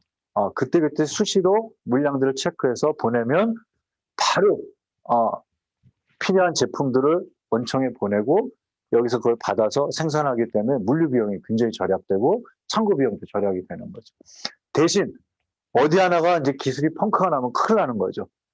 그래서 굉장히 이제 센서티브한 측면들이 높아졌고요. 조직도 옛날에는 디지털화되면서 큰 변화 중에 하나가 생산 현장과 사무직은 완전히 분리되어 있었거든요. 뭐 구상과 실행 이렇게 얘기도 거창하게 하지만 그런데 최근에 디지털 기술을 잘 활용을 하면 이 경계가 점점 없어지기도 합니다. 그러니까 생산 노동자도 디지털 기술에 대한 숙련도 높으면 사실은 사무실에서 일하는 사람들의 맥락을 알 수도 있고 알아야만 하고요. 또 사무실에서 옛날에는 데이터만 가지고 입력만 하는 친구들이 현장을 모르면 또 안 되거든요. 최근에 독일 같은 경우는 업무를 순환시켜서 같이 이제 그 공부도 하게 하는 그런 것들을 좀 봤습니다. 그 다음에 이제 그럼 노동자들은 자동화에서 무조건 현장에서 밀려나가는 아니야. 결국은 이건 이전에도 그랬는데요. 기술의 민감성이 높아지면 가장 중요한 건 사람입니다. 사람이 결국은 그걸 통제하지 않으면 대형 사고. 제가 재밌는 사례를 하나 들었는데, 우리 저 발전소, 원자력 발전소도 좋고 뭐 딴 데도 좋습니다. 일단 환경 문제하고 논의를 빼고요. 거기서 가장 기술 수준이 높으신 분, 정비 보존하시는 분은 사실 이제 하루에 한두 번 이렇게 뭘 체크를 하셔야겠죠. 그렇죠? 게이지도 하고 뭐요. 그러면 이제 우리가 편안하게 사는 거잖아요. 만약에 그분이 매일 아침 저녁으로 들고 뛰는 일이 있으면 우린 큰일 나는 거죠. 그렇죠? 왜냐하면 원자력 발전소에 무슨 일이 생겼다는 얘기니까. 자, 그럼 이렇게 생각하실 수 있잖아요. 아니, 아침에 저녁에 한두 번씩 체크만 하고 그 많은 보수를 받을 수가 있어? 라고 누군가 문제 제기할 수 있잖아요. 그렇죠. 그분은 상당히 보수 높을 거란 말이에요. 근데 그분이 매일 바쁘면 우리 불안해서 못 살 거 아니에요. 그렇죠. 그러니까 이게 이제 딜레마예요. 숙련 수준이 높은 사람한테 보수는 안 줄 수는 없지만 이분이 하는 역할 굉장히 중요하거든요. 그렇죠? 자, 그만큼 숙련 수준이 높아지면 페이도 많이 받고 결정 권한도 높아지고 심지어는 자본가도 함부로 할 수 없어요. 왜냐하면 이분이 아니면 공장 안 돌아가거든요. 생산 시스템 안 돌아가거든요. 옛날처럼 저기 중소기업 사장님이 적당한 기술을 가지고 그 회사에 대충 돌아가는 사정도 알고 하던 그런 시절하고 틀리다는 거죠. 그래서 어떻게 보면 노동자가 훨씬 과거보다 노동 통제에 영향력을 발휘할 수 있는 그런 역현상도 생길 수가 있습니다. 다 그런 건 아니지만. 자, 그래서 아까 말씀드렸지만 이게 이제 어느 독일 제조업체의 그 스마트 공장 도면도인데요. 여기 보면은 빅데이터 분석, 증강현실, 가상현실, 가상물리 시스템, 예측 보존 기능이 공장 안에 다 들어와 있어요. 뭐 이제 이렇게 해서 물건을 돌린다는 얘기인데요. 자, 이거 옛날에 다 사무실에 있던 기능들이거든요. 이것만 현장에 따로 떼 있었는데 이제 디지털 공장의 큰 변화 중에 하나는 사무실과 공장이 같이 들어오는 거죠. 그러니까 엄밀히 보면 그 경계가 무너지는 걸 수도 있어요. 어떻게 보면 노동자들한테는 기회일 수도 있죠. 반면에 옛날처럼 이제 나눠진 숙련 수준이 낮은 경우에는 이 현장에서 밀려날 수도 있고요. 이건 미래형이기 때문에 지금 이제 중고령자들이 이걸 가지고 막 고민하실 필요는 저는 없다고 봅니다. 이제 우리가 앞으로 미래의 이 노동자들이 어떠한 방식의 준비를 해야 될지를 위해서 보여드리는 건데요.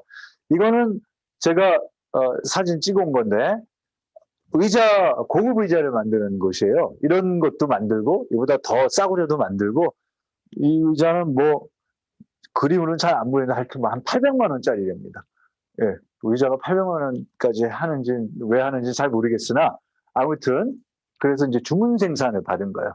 특히 이제 뭐 허리나 이 디스크 있는 분들이 아마 좀 주문 생산해서 요거 특별히 만든 것들인데 그것도 모델마다 좀 틀리고요. 자, 요 모니터에 공정 과정에서 이렇게 컨베이어 벨트에 오면은 순서대로 딱딱딱딱 이걸 이제 거의 끝날 때 제가 찍어서 별로 생산품이 없는데 여기 이제 모니터 순서대로 작업 지시서가 있고 조립하는 그림도 나오고 이렇게 돼 있어요. 근데 최소한 현장 노동자가 요건 읽을 줄 알아야 이 제품을 만드는 거죠.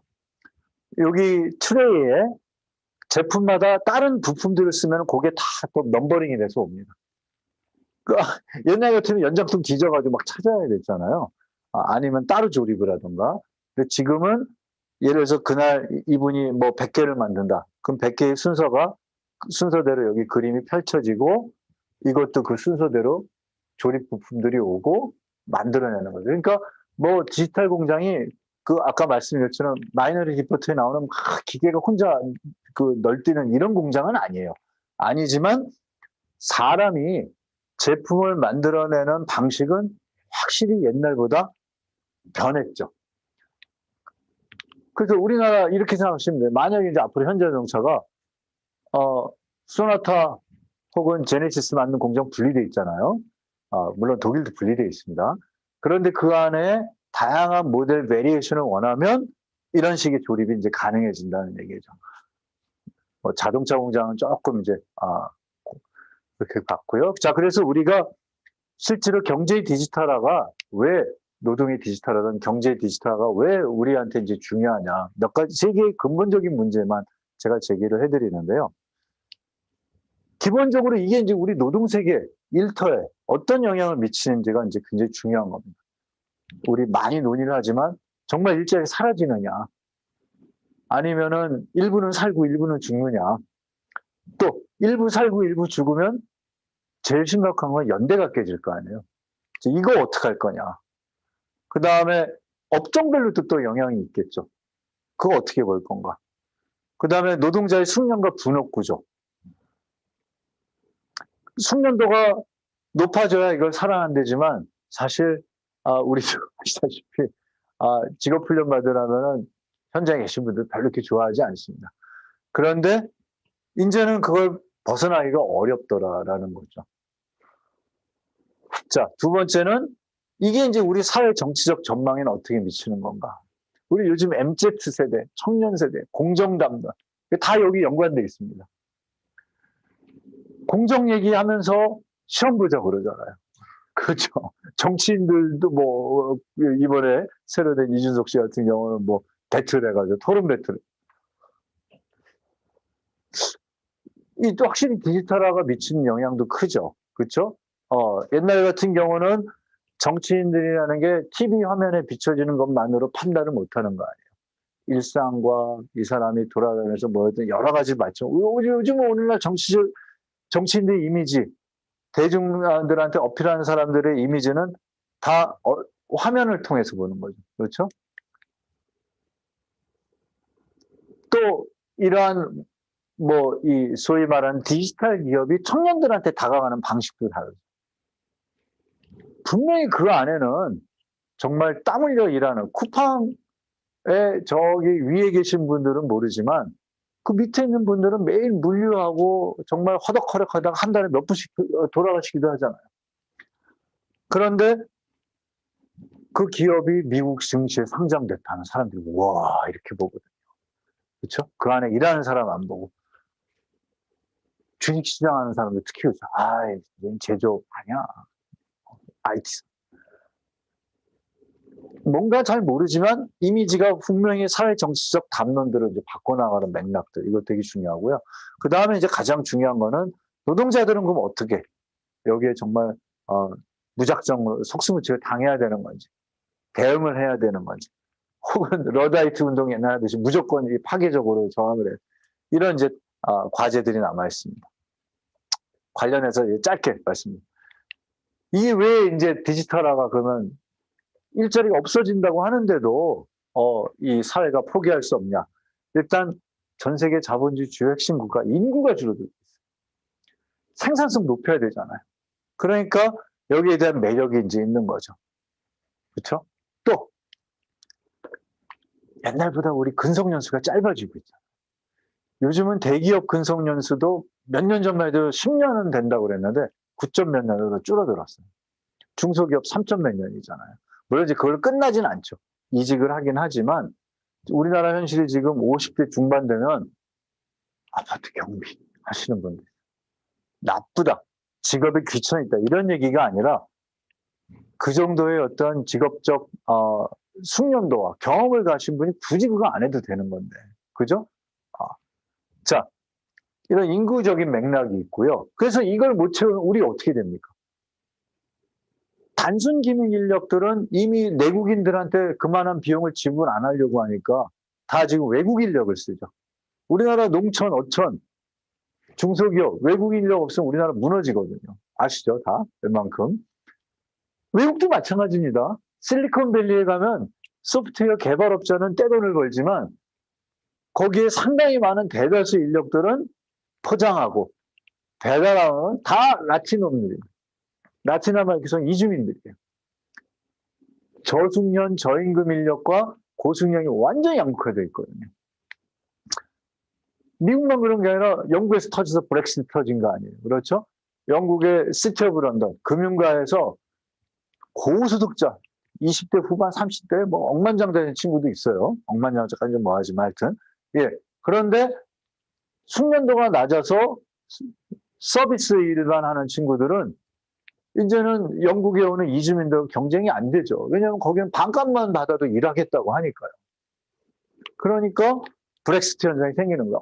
이거 노동시장의 이동의 자유를 허락을 해놨더니 일자리 다 뺏어가더라. 고용이 불안정한 노동자들이 찬성해서 브렉시트 통과된 거예요. 그죠? 사실 영국 노조는 찬성했거든요.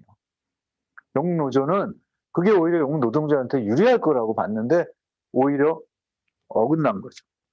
자, 기술, 글로벌 밸류 체인, 오늘날 전 세계 모든 다국적 기업들이 전 세계에서 좋은 물건들을 이제 공급을 하려고 하고 디지털화, 결국은 이제 기술에 대한 부분들입니다. 기술이 확산이 되면 확실히 옛날보다 자본가들한테 유리한 환경들을 제공을 해줘요. 품질 혁신에 대한 장점도 있고요. 또 원료의 에너지 공급 부족을 해결해 준다. 이거는 이제 오늘날 디지털화도 있지만 그 탄소 중립 맥락도 마찬가지입니다. 화석 에너지 비용들이 많이 이제 지불해야 될 비용과 뭐 소송 비용 이런 것들이 늘어나고 또 하나는 서구 사회에서 이제 화석화된 에너지를 사용하면은 시민들에 대한 반발도 크잖아요. 그런 것들은 소위 말하는 1.5세기, 3세기를 밀어내고 자기네들이 그런 부분에서 이제 시장의 주도권을 장악하겠다는 거죠. 최근에 미국과 중국이 표준화 모델 부딪히고 있는데 유럽도 요새 미국 편 안 들고 우린 따라하겠다고 그러거든요. 이제 한국 같은 나라가 굉장히 이제 힘들어지는 거죠. 우리가 뭐 그 표준화 모델을 딱 제시해서 우리 걸로 갑시다 할 수 있는 상황이 아닌 이상은 각축하는 시장에 다 맞춰야 되니까요, 우리는. 또 하나 이제 사회 발전 모델이 이 사회가 굉장히 다양해졌습니다. 그렇죠? 옛날보다 인종적으로도 그렇고 페미니즘 물결도 그렇고 개인주의 경향도 강해지고 일가 삶에 대한 욕구도 강해지고 이런 것들이 전통적인 산업 사회에서의 모델과는 좀 다른 방식으로 전개가 되더라는 거죠. 아까 말씀드렸지만 기술 변화가 빠르면 거기에 대한 강한 저항감을 표출했던 시절이 있었죠. 러다이트 운동처럼. 지금은 어떻게 생각해요? 만약에 젊은 친구들이 부부가 다 맞벌이 한다. 기술을 적극적으로 활용하는 것이 삶의 질도 높아질 거 아니에요. 그렇죠? 퇴근하기 전에 전기밥솥에 요새는 이제 앱이 다 설치되어 있으니까 몇 시에 밥 딱 자동 눌러놓고. 그렇죠? 그래서 아이 든 사람은 잘 안 되죠. 집에 와가지고 여전히 쌀 씻어가지고 툭 눌러야 되는데 젊은 사람들 버튼으로 다 해결한단 말이죠. 그렇죠? 그리고 뭐 필요한 물품을 구하거나 요새 자녀 백신만 해도 그렇잖아요. 젊은 사람들 진짜 다 맞고 나이 든 사람들은 운명에 맡기고 있는 거 아니에요. 그렇죠? 내 차례는 언제야? 벌써 이제 생존의 수준도 달라지고 있는 거예요. 그만큼 이러한 변수들이 디지털화를 멈추게 하기는 어려울 거다라는 말씀을 드리고 싶은 거고요. 자, 그래서 가장 더 핵심적으로 얘기하면 숙련 노동력이 부족하고 숙련 노동에 대한 수요는 높아지고 반면에 이제 이것들을 합쳐서 생산성을 높여야 된다. 답은 어쨌든 지금 일하고 있는 사람들의 생산 수준이 높아져야만 가능하다는 얘기인데 더 구체적으로 얘기하면은 이런 거예요. 아까 브렉시트, 미국의 트럼피즘도 얘기하지만 지금 우리나라도 이제 외국인 노동자 많이 들어와 있잖아요. 특히 이제 한국인 노동자하고 많이 부딪히는 대표적인 현장이 어디죠? 건설 현장? 맞습니다. 건설 현장. 그렇죠. 건설 현장 가면은 우리 노조 활동하신 분들도 단박에 뚜껑이 열리시잖아요. 그렇죠? 일단 뭐 임금 덤핑이 워낙 심하니까 단가 후려치기가 맞습니다. 그거 어떻게 살아나죠? 지금 이미 청년들 잘 안 가죠. 건설 현장에는. 우리 청년들 잘 안 가고요. 그나마 이제 숙련도가 있으신 분들 건물 올라갈 때 보면은 지하부터 여기 1층까지 골조 올리고 숙련 수준이 필요한 데는 한국 분들이 일하시고 2층부터 여기 그냥 그대로 올리는 데는 대부분 외국인들이 하시잖아요. 그죠? 거긴 숙련 수준 별로 필요하죠. 요즘은 오야지, 이런 말씀은 안 되지만 전통적인 오야지들도 이제 왜 한국분 아닌 분들이 있으시죠, 그렇죠? 조선. 예.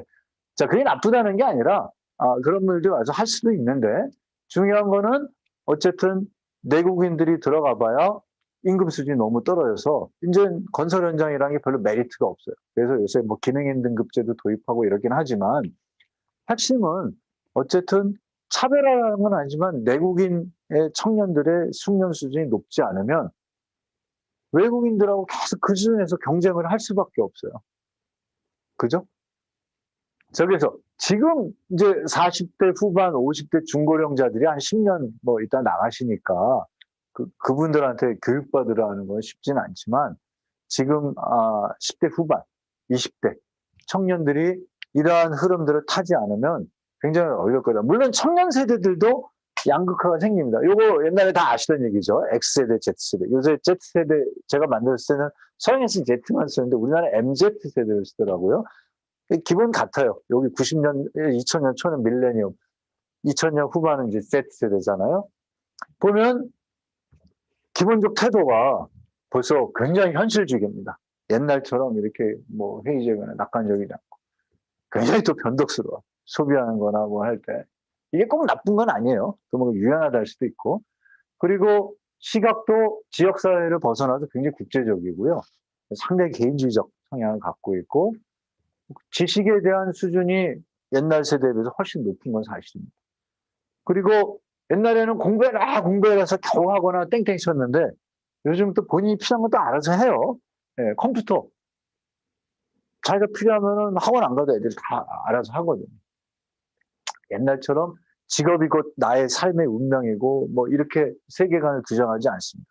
일 따로, 삶 따로. 그렇죠? 예, 가치가 굉장히 다양해져서 이제 이게 확실히 옛날보다 이 뭐 우리가 워라밸 많이 하지만 노동을 바라보는 시각도 많이 달라지고 또 디지털 기술이 그걸 가능해 주게 된 거죠. 그래서 앞으로 요즘 청년들 그런 얘기하잖아요. 물론 우리 사회는 공정담론 속에서 정규직도 중요하게 생각하지만 아마 청년들 중에 동일노동 동일임금 받고 내가 일자리를 자유롭게 선택할 수 있으면 굳이 과거와 같은 형태의 정규직에 목매지 않을 사람들도 생겨날 수 있습니다. 가치가 많이 바뀐 거죠. 실제로 해외는 그래요. 해외는 우리 이제 정규직과 비정규직 간극이 큰 이유는 임금 격차 크잖아요. 노동 조건. 그렇죠? 만약에 그런 부분이 일정하게 해소된다면 아마 청년들 상당 부분 굳이 옛날처럼 상시직에 목매고 이러지 않을 겁니다. 그만큼 이제 일에 대한 관념이 우리 옛날 일이라고 하는 것은 먹고 사는 것도 있지만 사람이 일자리에 있어야 뭐 번듯하게 사회생활을 하고 사회적으로 존중을 받고 막 이런 굉장히 그 사회적 가치가 많이 결합돼 있잖아요. 지금 이제 청년들이 일을 바라보는 방식도 많이 바뀌어졌다는 거죠. 자, 이제 일자리 얘기인데요. 요거 이제 재밌는 얘기입니다. 2013년 옥스퍼드 대학의 오스본 프레이라고 하는 두 학자가 이분은 이제 기술자고 이분은 경제학자인데요.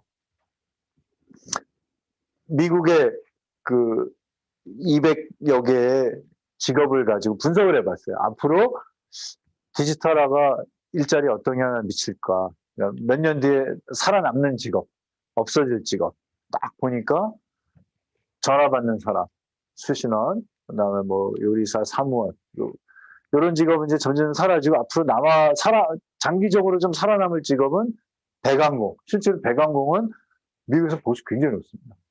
아마 우리나라도 그럴 거예요. 우리나라 철물점 없잖아요. 그렇죠? 아마 그 나이 한 20, 30대 중에 집에 불 나가거나 뭐 고장 나면은 옛날 아버지 세대처럼 연장통 들고 가서 못 고치는 사람 무지 많을걸요. 네, 배관 괜찮습니다.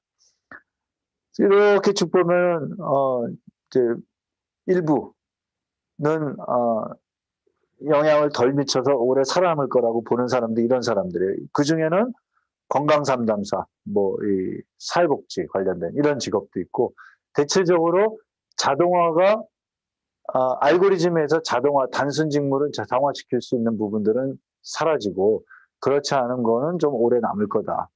이런 통계가 나와서 보고가 나와서 이제 전 세계가 발칵 한번 뒤집혔습니다.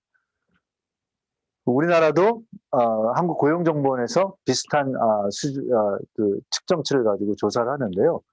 저는 이걸 너무 신뢰할 필요가 없다고 봅니다. 왜냐하면 본인들도 얘기했지만 이 굉장히 어설프게 조사가 됐고요. 두 번째는 이대로 결코 발전을 안 하는 게 이 논의는 1970년대 자동화 논의부터 90년대 IT 논의에도 항상 나왔던 얘기예요. 그런데 실제로 기술이 일자리를 없애는 거는 그 사회의 문화와 연결돼 있고 아까 제가 우리나라 문화 얘기도 했고 두 번째는 사회가 어떻게 기술을 수용하느냐에 따라 달라집니다. 예를 들어서 기술 자체로만 보면 여러분 이제 인터스텔라 영화도 보셨고 또 스타트랙 보면 여기 탁 눌러서 비밋 하면은 공간 이동하잖아요. 이론적으로는 가능해요. 근데 정말 그런 기술을 정말 만들지는 두고 봐야 되는 거죠. 왜냐하면 그런 일자리가 그런 기술이 나와서 정말 대대적으로 일자리를 초토화시킨다면 제가 보기에는 그 사회가 수용하기는 어렵습니다. 지금은 그리고 이런 일자리가 막 사라지지도 않아요. 사라질 거라는 불안한 목소리들은 분명히 있지만 그렇다고 해서 지금 전화교환사 아니 죄송합니다. 콜센터가 막 사라지거나 그러진 않잖아요. 오히려 지금 코로나 시대에 더 유지가 되고 있잖아요. 그래서 사회적 수요가 바뀌는 건 다르다. 우리나라 같은 경우는 이제 은행의 텔러는 사라지고 있죠. 그 다른 나라는 써요. 그렇지만 우리나라에 또 있는 엉터리 같은 직업도 보세요. 외국 사람들이 제일 놀라는 거 백화점 가면 포장도 해줘. 손이 멀쩡히 소비자들이 사지가 멀쩡한데 물건 사면 포장해 주잖아요. 서비스 해준다. 그 다음에 지하 주차장 가면 청년들이 마스크 저기 차 이것도 해주잖아요. 미국이나 외국 가면 저기 유럽 가면 그거 못 보거든요. 별로 좋은 일자리는 아니죠. 그러니까 우리는 또 서비스 관련된 직종들이 많이 생겨나고 있어요. 좋은 일자리는 아닌 건 사실이지만 제가 이런 얘기를 하는 거는 사회적 수요에 따라서 일자리는 생길 수도 있고 없어질 수도 있고 그건 사회가 어떤 기획을 가지고 일자리에 대한 합의를 하느냐 그건 굉장히 다른 일이 생길 수 있다고 보는 겁니다. 자, 또 하나는 작업장에서도 마찬가지예요. 우리나라가 이제 자동화 비율이 높은데요. 그거 하기 전에 보면 결국은 기업이 이제 사람을 안 쓸 수는 없습니다. 결국은 자동화가 어느 정도 되고 디지털화가 돼도 결국은 사람 손끝에서 움직이는 거거든요. 그러면은 얼마만큼 기업이 이러한 양질의 인력들을 육성하려고 투자를 하느냐. 물론 이제 노동자들도 일정하게는 자기 책임을 가지고 자기 숙련수를 높여야 되는 거죠. 이 두 개의 과정이 앞으로 노사관계에서 굉장히 중요한 역할을 할 거다라는 시각이 이제 비교적 이걸 빨리 경험한 독일의 이제 논리이기도 합니다.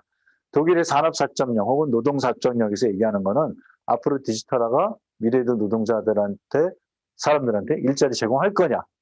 또 디지털 플랫폼과 같은 새로운 유형의 노동은 앞으로 이제 이런 것들은 법적 보호가 안 되는 일자리들이 있잖아요. 그렇죠. 우리 라이더도 그렇고 최근에 물론 이제 합의가 좀 되긴 했지만 이런 법적 보호가 안 되는 새로운 유형의 일자리, 특수고용 일자리 같은 것들이죠. 그 다음에 정보 보호는 어떻게 또 보호될 건지, 근로자들의 정당한 권리를 이제 보장할 건지, 그 다음에 이제 기계와 인간의 협업은 어떻게 만들어낼 건지, 노동의 유연성은 어떤 방식으로 통제할 건지, 그다음에 사회적 참여, 그다음 기업의 그 책임 이런 건 어떻게 보장할 건지. 이런 논의들이 앞으로 우리가 해결해야 될 과제다라고 이제 노동 4.0 백서에서 문제 제기를 하고 있습니다. 자, 마지막 이제 노동 정책적 과제 짧게 좀 설명을 드린다면 이건 이제 3년 전인가 4년 전에 노벨 경제학상 신성장 이론을 가지고 이제 했던 로머의 이론인데요. 옛날에는 노동 양과 자본급, 자본만 가지고 경제가 충분히 굴러갈 거라고 봤는데 이분이 본 핵심 이론 중에 하나는 기술, 인적 자본이 이게 이제 외생적 변수가 아니라 내생적 변수라는 거죠. 기술 변수를 옛날에는 우연 요인으로 봤거든요. 근데 오늘날 이제 기술이 꾸준히 발전하고 거기에 맞춰서 사람이 이걸 어떻게 통제하느냐가 중요하니까 그게 이제 뭐 별거 아닌 것 같은데 오늘날 많이 얘기하니까 사실은 이제 이런 노벨상을 탄 사람들 경제학 이론에서도 굉장히 중요하게 언급이 되고 있고요. 같은 논리에서 보면 사람, 기술 그리고 생산 조직 이거를 어떻게 조화롭게 구축하느냐가 오늘날 일자리에서 가장 중요한 변수라고 봅니다. 자, 이게 이렇게 간단한 얘기 같고 좋은 얘기 같지만 우리 최근에 한 2, 3년 사이 큰 변화를 보면 햄버거 주문할 때 요새 다 이거 찍잖아요. 그렇죠. 저도 처음엔 굉장히 낯설었는데 자꾸 해보니까 익숙해지더라고요. 사람 안 쓰잖아요. 그죠? 기술은 다 외주화돼 있죠. 거기 문제 생겨요. 네. 당연히 그 안에 옛날에는 노동자들이 있을 때는 관련된 조직도 있었을 텐데 해치들. 자, 이러면 사실은 결국 사회가 이 부분을 책임져야 되거든요. 자, 이렇게 안 하려면 작업장 내에서 이런 것들을 어떻게 조화롭게 만들지 고민하는 것이 필요하고요. 그래서 이제 직업훈련이라고 하는 것들이 옛날보다 훨씬 더 강조되더라. 이런 이야기입니다. 직업훈련에 관한 내용들은 뭐 짧게 자료 확인하시면 될 것 같고요. 자, 이제 한국이 얼마나 자동화 비율이 높은가. 요것도 이제, 요건 3년 전 자료고, 요건 2년 전 자료인데요. 전 세계에서 종업원 1만 명당 로봇 투입이 제일 많은 나라 1등이 한국입니다. 만 명당 631개. 그 다음에 싱가포르, 산업 4.0을 제일 많이 선전한 독일도 우리나라 반틈밖에 안 돼요. 309. 일본, 뭐 세계 첨단 국가는 미국도 189개. 그렇죠? 이게 뭔 일일까요? 그만큼 우리나라에서 자동화 비율이 높은 이유는 중소기업 사장님들이나 뭐 아니면 대기업도 마찬가지고 반노동 정책을 펴는 거예요. 이제 노동자들하고 맨날 부딪히기 귀찮으니까 기계로 만든 세상을 이제 가지고 싶은 거죠. 근데 그러면 손은 누가 키워요? 다 기계가 하면 누군가는 소비할 사람이 있어야 될 거 아니에요. 그렇죠? 근데 정말 바보 같은 전략이죠. 정말 바보 같은 전략인데 그런데 이제 개별 자본가들은 그걸 이해하지 않고 진행을 하기 때문에 굉장히 위험합니다. 자, 우리나라 요거 옥스퍼드 경제학지에 2019년에 나온 건데요. 한국이 이만큼 높은데 그중에 어디가 심각하냐? 제조업 비율이 높은 여기 경남, 대구 지역, 인천 지역이 제일 높습니다. 결국은 제조업체에서 유별나게 자동화 공정이 빠르게 진행이 된다는 거죠. 상대적으로 뭐 강원도, 이제 경북, 농업 이런 데 임업이 많은 데는 상대적으로 적은 거죠. 자, 그래서 이러한 게 지금 한국의 현실이다. 마지막으로 이제 그러면 이게 어떻게 할 거냐? 최근에 작년에 그 코로나 이후에 이제 한국 경제 살리겠다고 정부가 7월 14일 날 한국판 뉴딜 정책 뭐 이런 걸 이제 만들어냈고요. 5년 동안 160조 투자해서 190만 개 일자리를 만들어야겠다고 했습니다. 내년에 선거 끝나면 그 이름 바뀔 수도 좀 있다고 봐요. 그런데 기재부에서 이미 확보해 놓은 거기 때문에 예산은 없어지지 않을 겁니다. 다른 이름은 또 뭐 하겠죠. 그리고 또 중요해요. 왜냐하면 우리만 이걸 하는 게 아니라 전 세계 다 합니다. 지금 전 세계 다 두 개, 우리나라도 2개 걸었는데 전 세계 다 하는 게 디지털 전환. 두 번째가 그린 성장입니다. 그린 뉴딜. 요거 미국 조 바이든도 하고 독일도 하고 영국도 하고 프랑스, 스페인 다 하고 있습니다. 한국만 유별나게 하는 거 아닙니다. 자, 그렇기 때문에 이게 예산 사라지진 않을 거예요. 그런데 문제는 이게 대부분 다 단기형 일자리라는 게 문제죠. 여러분 아시다시피 청년 일자리 보면 대부분 어디 가서 하다못해 청년들이 요새는 노인네들 하는 일자리를 하더라고요. 쓰레기 줍기 이런 거. 그거 안 된다는 거죠. 보다 우리가 훨씬 더 심도 깊게 미래 일자리들을 만들어내는 고민들을 해야 된다는 거고요. 이거 정부한테 맡겨놓으면 안 돼요. 기업에 맡겨놔도 안 돼요. 노동자들, 노동조합도 고민을 해야 되는 겁니다. 자, 그래서 옛날에는 고용정책만 했어요. 일자리 만들어달라. 산업정책에 대한 관심이 별로 없었거든요. 정부가 디지털 돼야 되고, 그린도, 그래서 바이오도 중요하니까, 백신 때문에. 어떤 일자리가 생길지는 아무도 고민을 안 해요. 어떤 일자리를 만들지. 그 고민해야 됩니다. 이제 노동자들. 고민하고, 근데 외국은 다 해요.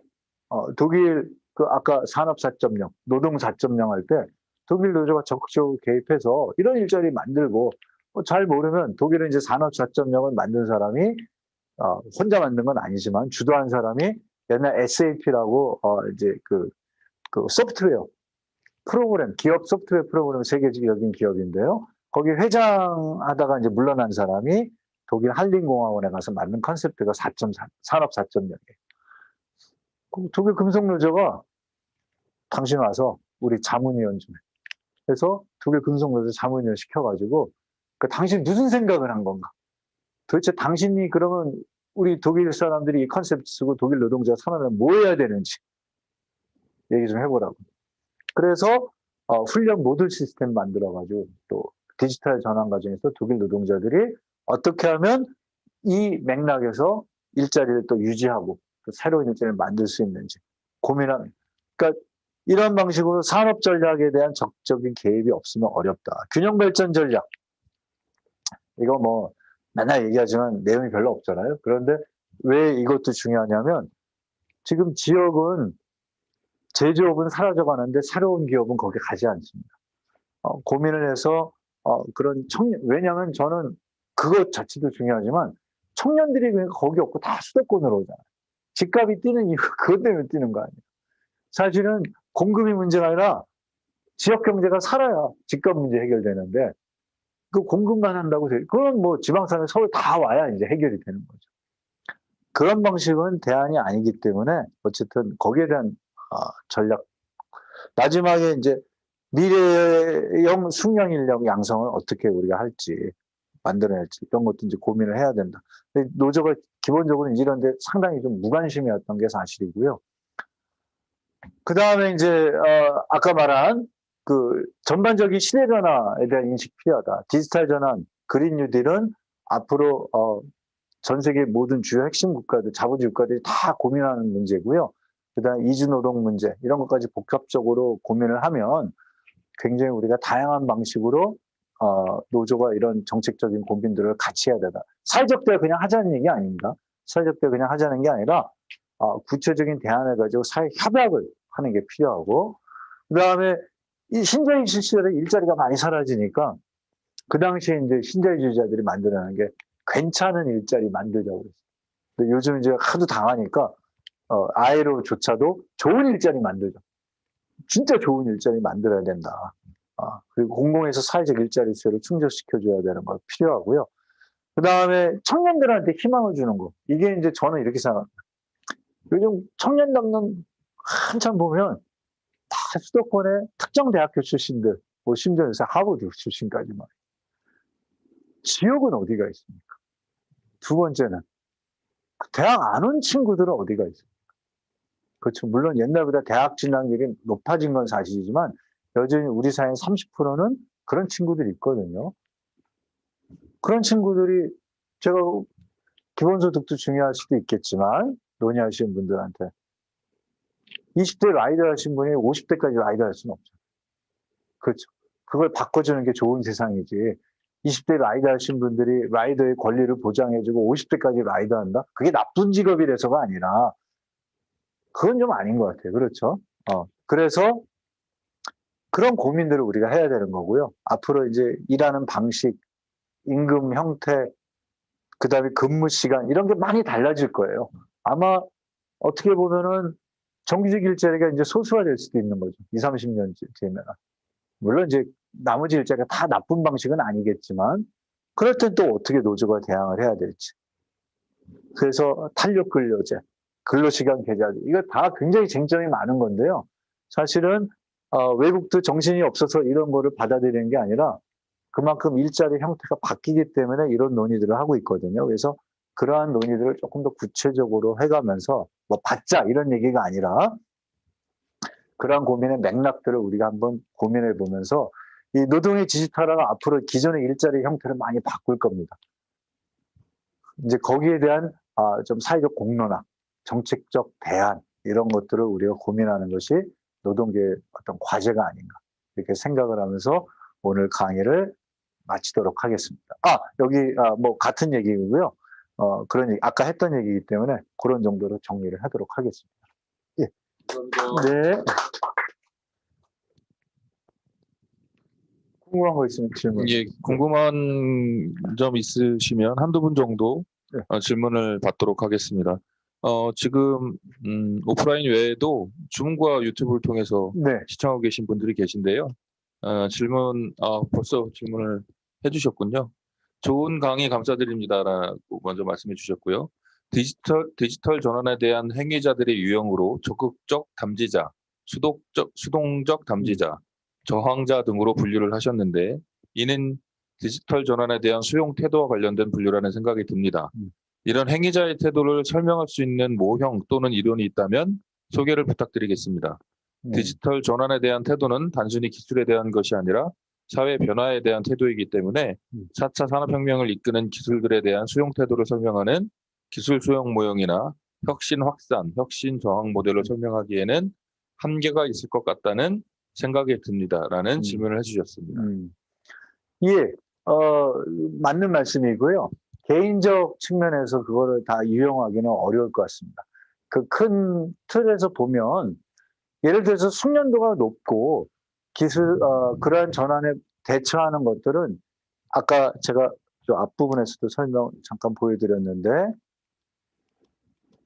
예, 개인의 책임도 있지만 결국은 기업과 어떻게 노조가 협상을 하고 그걸 끌어내느냐가 되게 중요합니다. 자, 그래서 이제 디지털 전환의 적극적 수용 논리를 가지고 있는 분들은 현장 내에서 우리가 사실은 고용보험 내에 직업훈련 비용도 있지만 독일 같은 경우는 이제 노사 공동결정제도에서 어떻게 숙련을 지원하고 그런 것들을 이제 합의를 하느냐에 따라서는 훨씬 더 적극적 수용자가 될 수 있고요. 만약에 이런 제도가 하나도 없다. 그러면 이제 개인이 혼자 살아남는 거잖아요. 그럴 경우에는 예를 들어 중숙련 기술을 가진 사람이 기술이 발전하면서 숙련도가 떨어지면 시장에 이제 퇴출될 수밖에 없는 자연적인 경로들이 생기겠죠. 저숙련 노동자들 같은 경우는 반반일 수 있다고 봅니다. 기업이 그런 인력들을 활용할 수 있는 경우도 있고 아니면 좀 퇴출될 수도 있고요. 그래서 기본적으로는 이러한 것들이 개인의 어떤 책임으로만 맡겨두자는 얘기는 절대 아니고요. 개인의 어떤 역량에 따라서만 구분하는 것이 아니라 사실은 교섭 체계에서 이걸 어떻게 우리가 확보하느냐가 되게 중요한 것 같습니다. 물론 이제 우리 같은 경우는 기업별 교섭을 하니까 더더욱 어렵죠. 특히 이제 중소기업 같은 데서 이걸 확보하는 건 더더욱 어렵고요. 그래서 이제 산별 교섭 같은 데서 이러한 내용들을 확보하고 이 보장을 받는 것도 굉장히 좀 중요하고요. 기업의 사회적 책임이죠. 그런 것들이. 예. 그런 면에서는 조금 더 전사회적 측면에서 고민을 해보는 것이 필요하다고 생각합니다. 일정 노동조합의 역할에 대해서도 언급을 그렇죠. 해주신 것 같네요. 예, 맞습니다. 예. 그러니까 지금까지 이제 노동조합은 뭐 다 그런 건 아니지만 고용 보장과 임금이 이제 핵심 과제였는데 전체적으로 보면 미래형 일자리를 생각한다면 이 숙련 부분에 대한 고민을 이제 할 수밖에 없고요. 특히 이제 이런 부분에서 또 세대 간의 갈등이 좀 있는 것 같아요.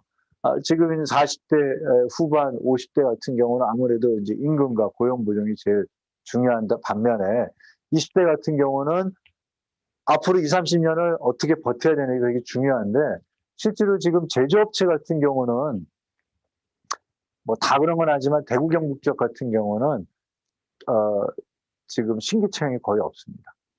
그 정규직으로 대부분 비정규직이거든요. 그것도 부분적으로. 그러니까 이런 경우도 그 앞으로 미래 공장은 청년이 없어지고 정말 사람이 빈 공장이 될 수 있는 거죠.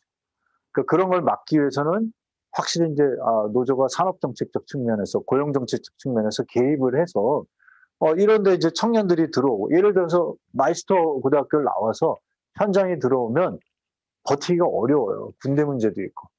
두 번째, 그 숙련 부분을 조금 더 업데이트하려면 기업이 투자를 안 하거든요. 그러니까 이런 것들을 정책적으로 견인해내는 것들이 굉장히 필요하죠. 예. 시간이 좀 오래돼서요. 한 분만 더 질문을 받도록 하겠습니다. 줌이나 유튜브로 채팅창에 글을 남겨주시면 제가 전달해 드리도록 하겠습니다. 네. 네? 네. 국가에 대한 개입이요? 그러니까 국가는 이미 신자유주의 시절하고는 다르게 최근 그 코로나 전후의 가장 큰 변화 중에 하나가 국가가 과거에는 산업 정책에 개입을 안 했거든요. 시장에 거의 맡겨놨는데 최근에는 이 디지털 전환과 특히 이제 그린 성장 관련해서는 굉장히 적극적으로 개입하고 있습니다. 그거는 제가 확답할 수는 없는데 당분간은 그럴 것이다라고 봅니다. 왜냐하면 지금 조 바이든 같은 경우도 그 중국과 경쟁 문제 때문에 얼마 전에 제조업에 뭐 500조 이상 투자한다고 그러잖아요. 달러죠. 예. 그만큼 또 반도체 부족 문제 때문에 전 세계가 홍역을 앓았잖아요. 그러니까 최근에 트렌드를 보면 국가가 적극적으로 리딩을 하고 있고 자본가들이 또 호응을 하고 있죠. 우리 대통령 미국 갈 때 그 몇몇 회장들이 옛날에 시키지 않았는데 가가지고 막 미국 기업들 만나고 세일즈하고 다니잖아요. 그러니까 그만큼 절실해져 있는데 여기 이제 노조가 어떤 정책적 개입을 안 하고 있으면 이 판에 이제 휘둘리는 거죠. 디지털 전환이라고 하는 것들은 아까 말씀드린 것지만 아직도 우리나라 중소기업의 상당 부분의 사장님들은 이거를 자동화로 이해하고 계세요. AI를 자동화하고 연결 안 시켜서 생각하는 사람 많지가 않잖아요. 그렇죠? 근데 그렇지 않습니다. 그거는 디지털 기술을 활용을 해서 생산성을 높이는 하나의 수단인데 결국 사람 손끝에서 어떻게 만들어지냐가 중요한 그런 생각을 잘 안 한단 말이죠. 근데 지금 이제 중고령자 노동자들은 별로 그런 부분에 관심이 없고 내일이 아니고 젊은 사람들은 개별 생존해서 이제 시장에 들어가서 버티는 수밖에 없잖아요. 그러니까 이제 이런 것들을 정책적으로 어떻게 육성하느냐, 방어하느냐 굉장히 중요한 사회적 과제라고 볼 수 있겠죠. 장시간 강연해 주시고 많은 식견을 주신 교수님께 다시 한번 큰 박수 부탁드리겠습니다. 감사합니다. 네, 감사합니다.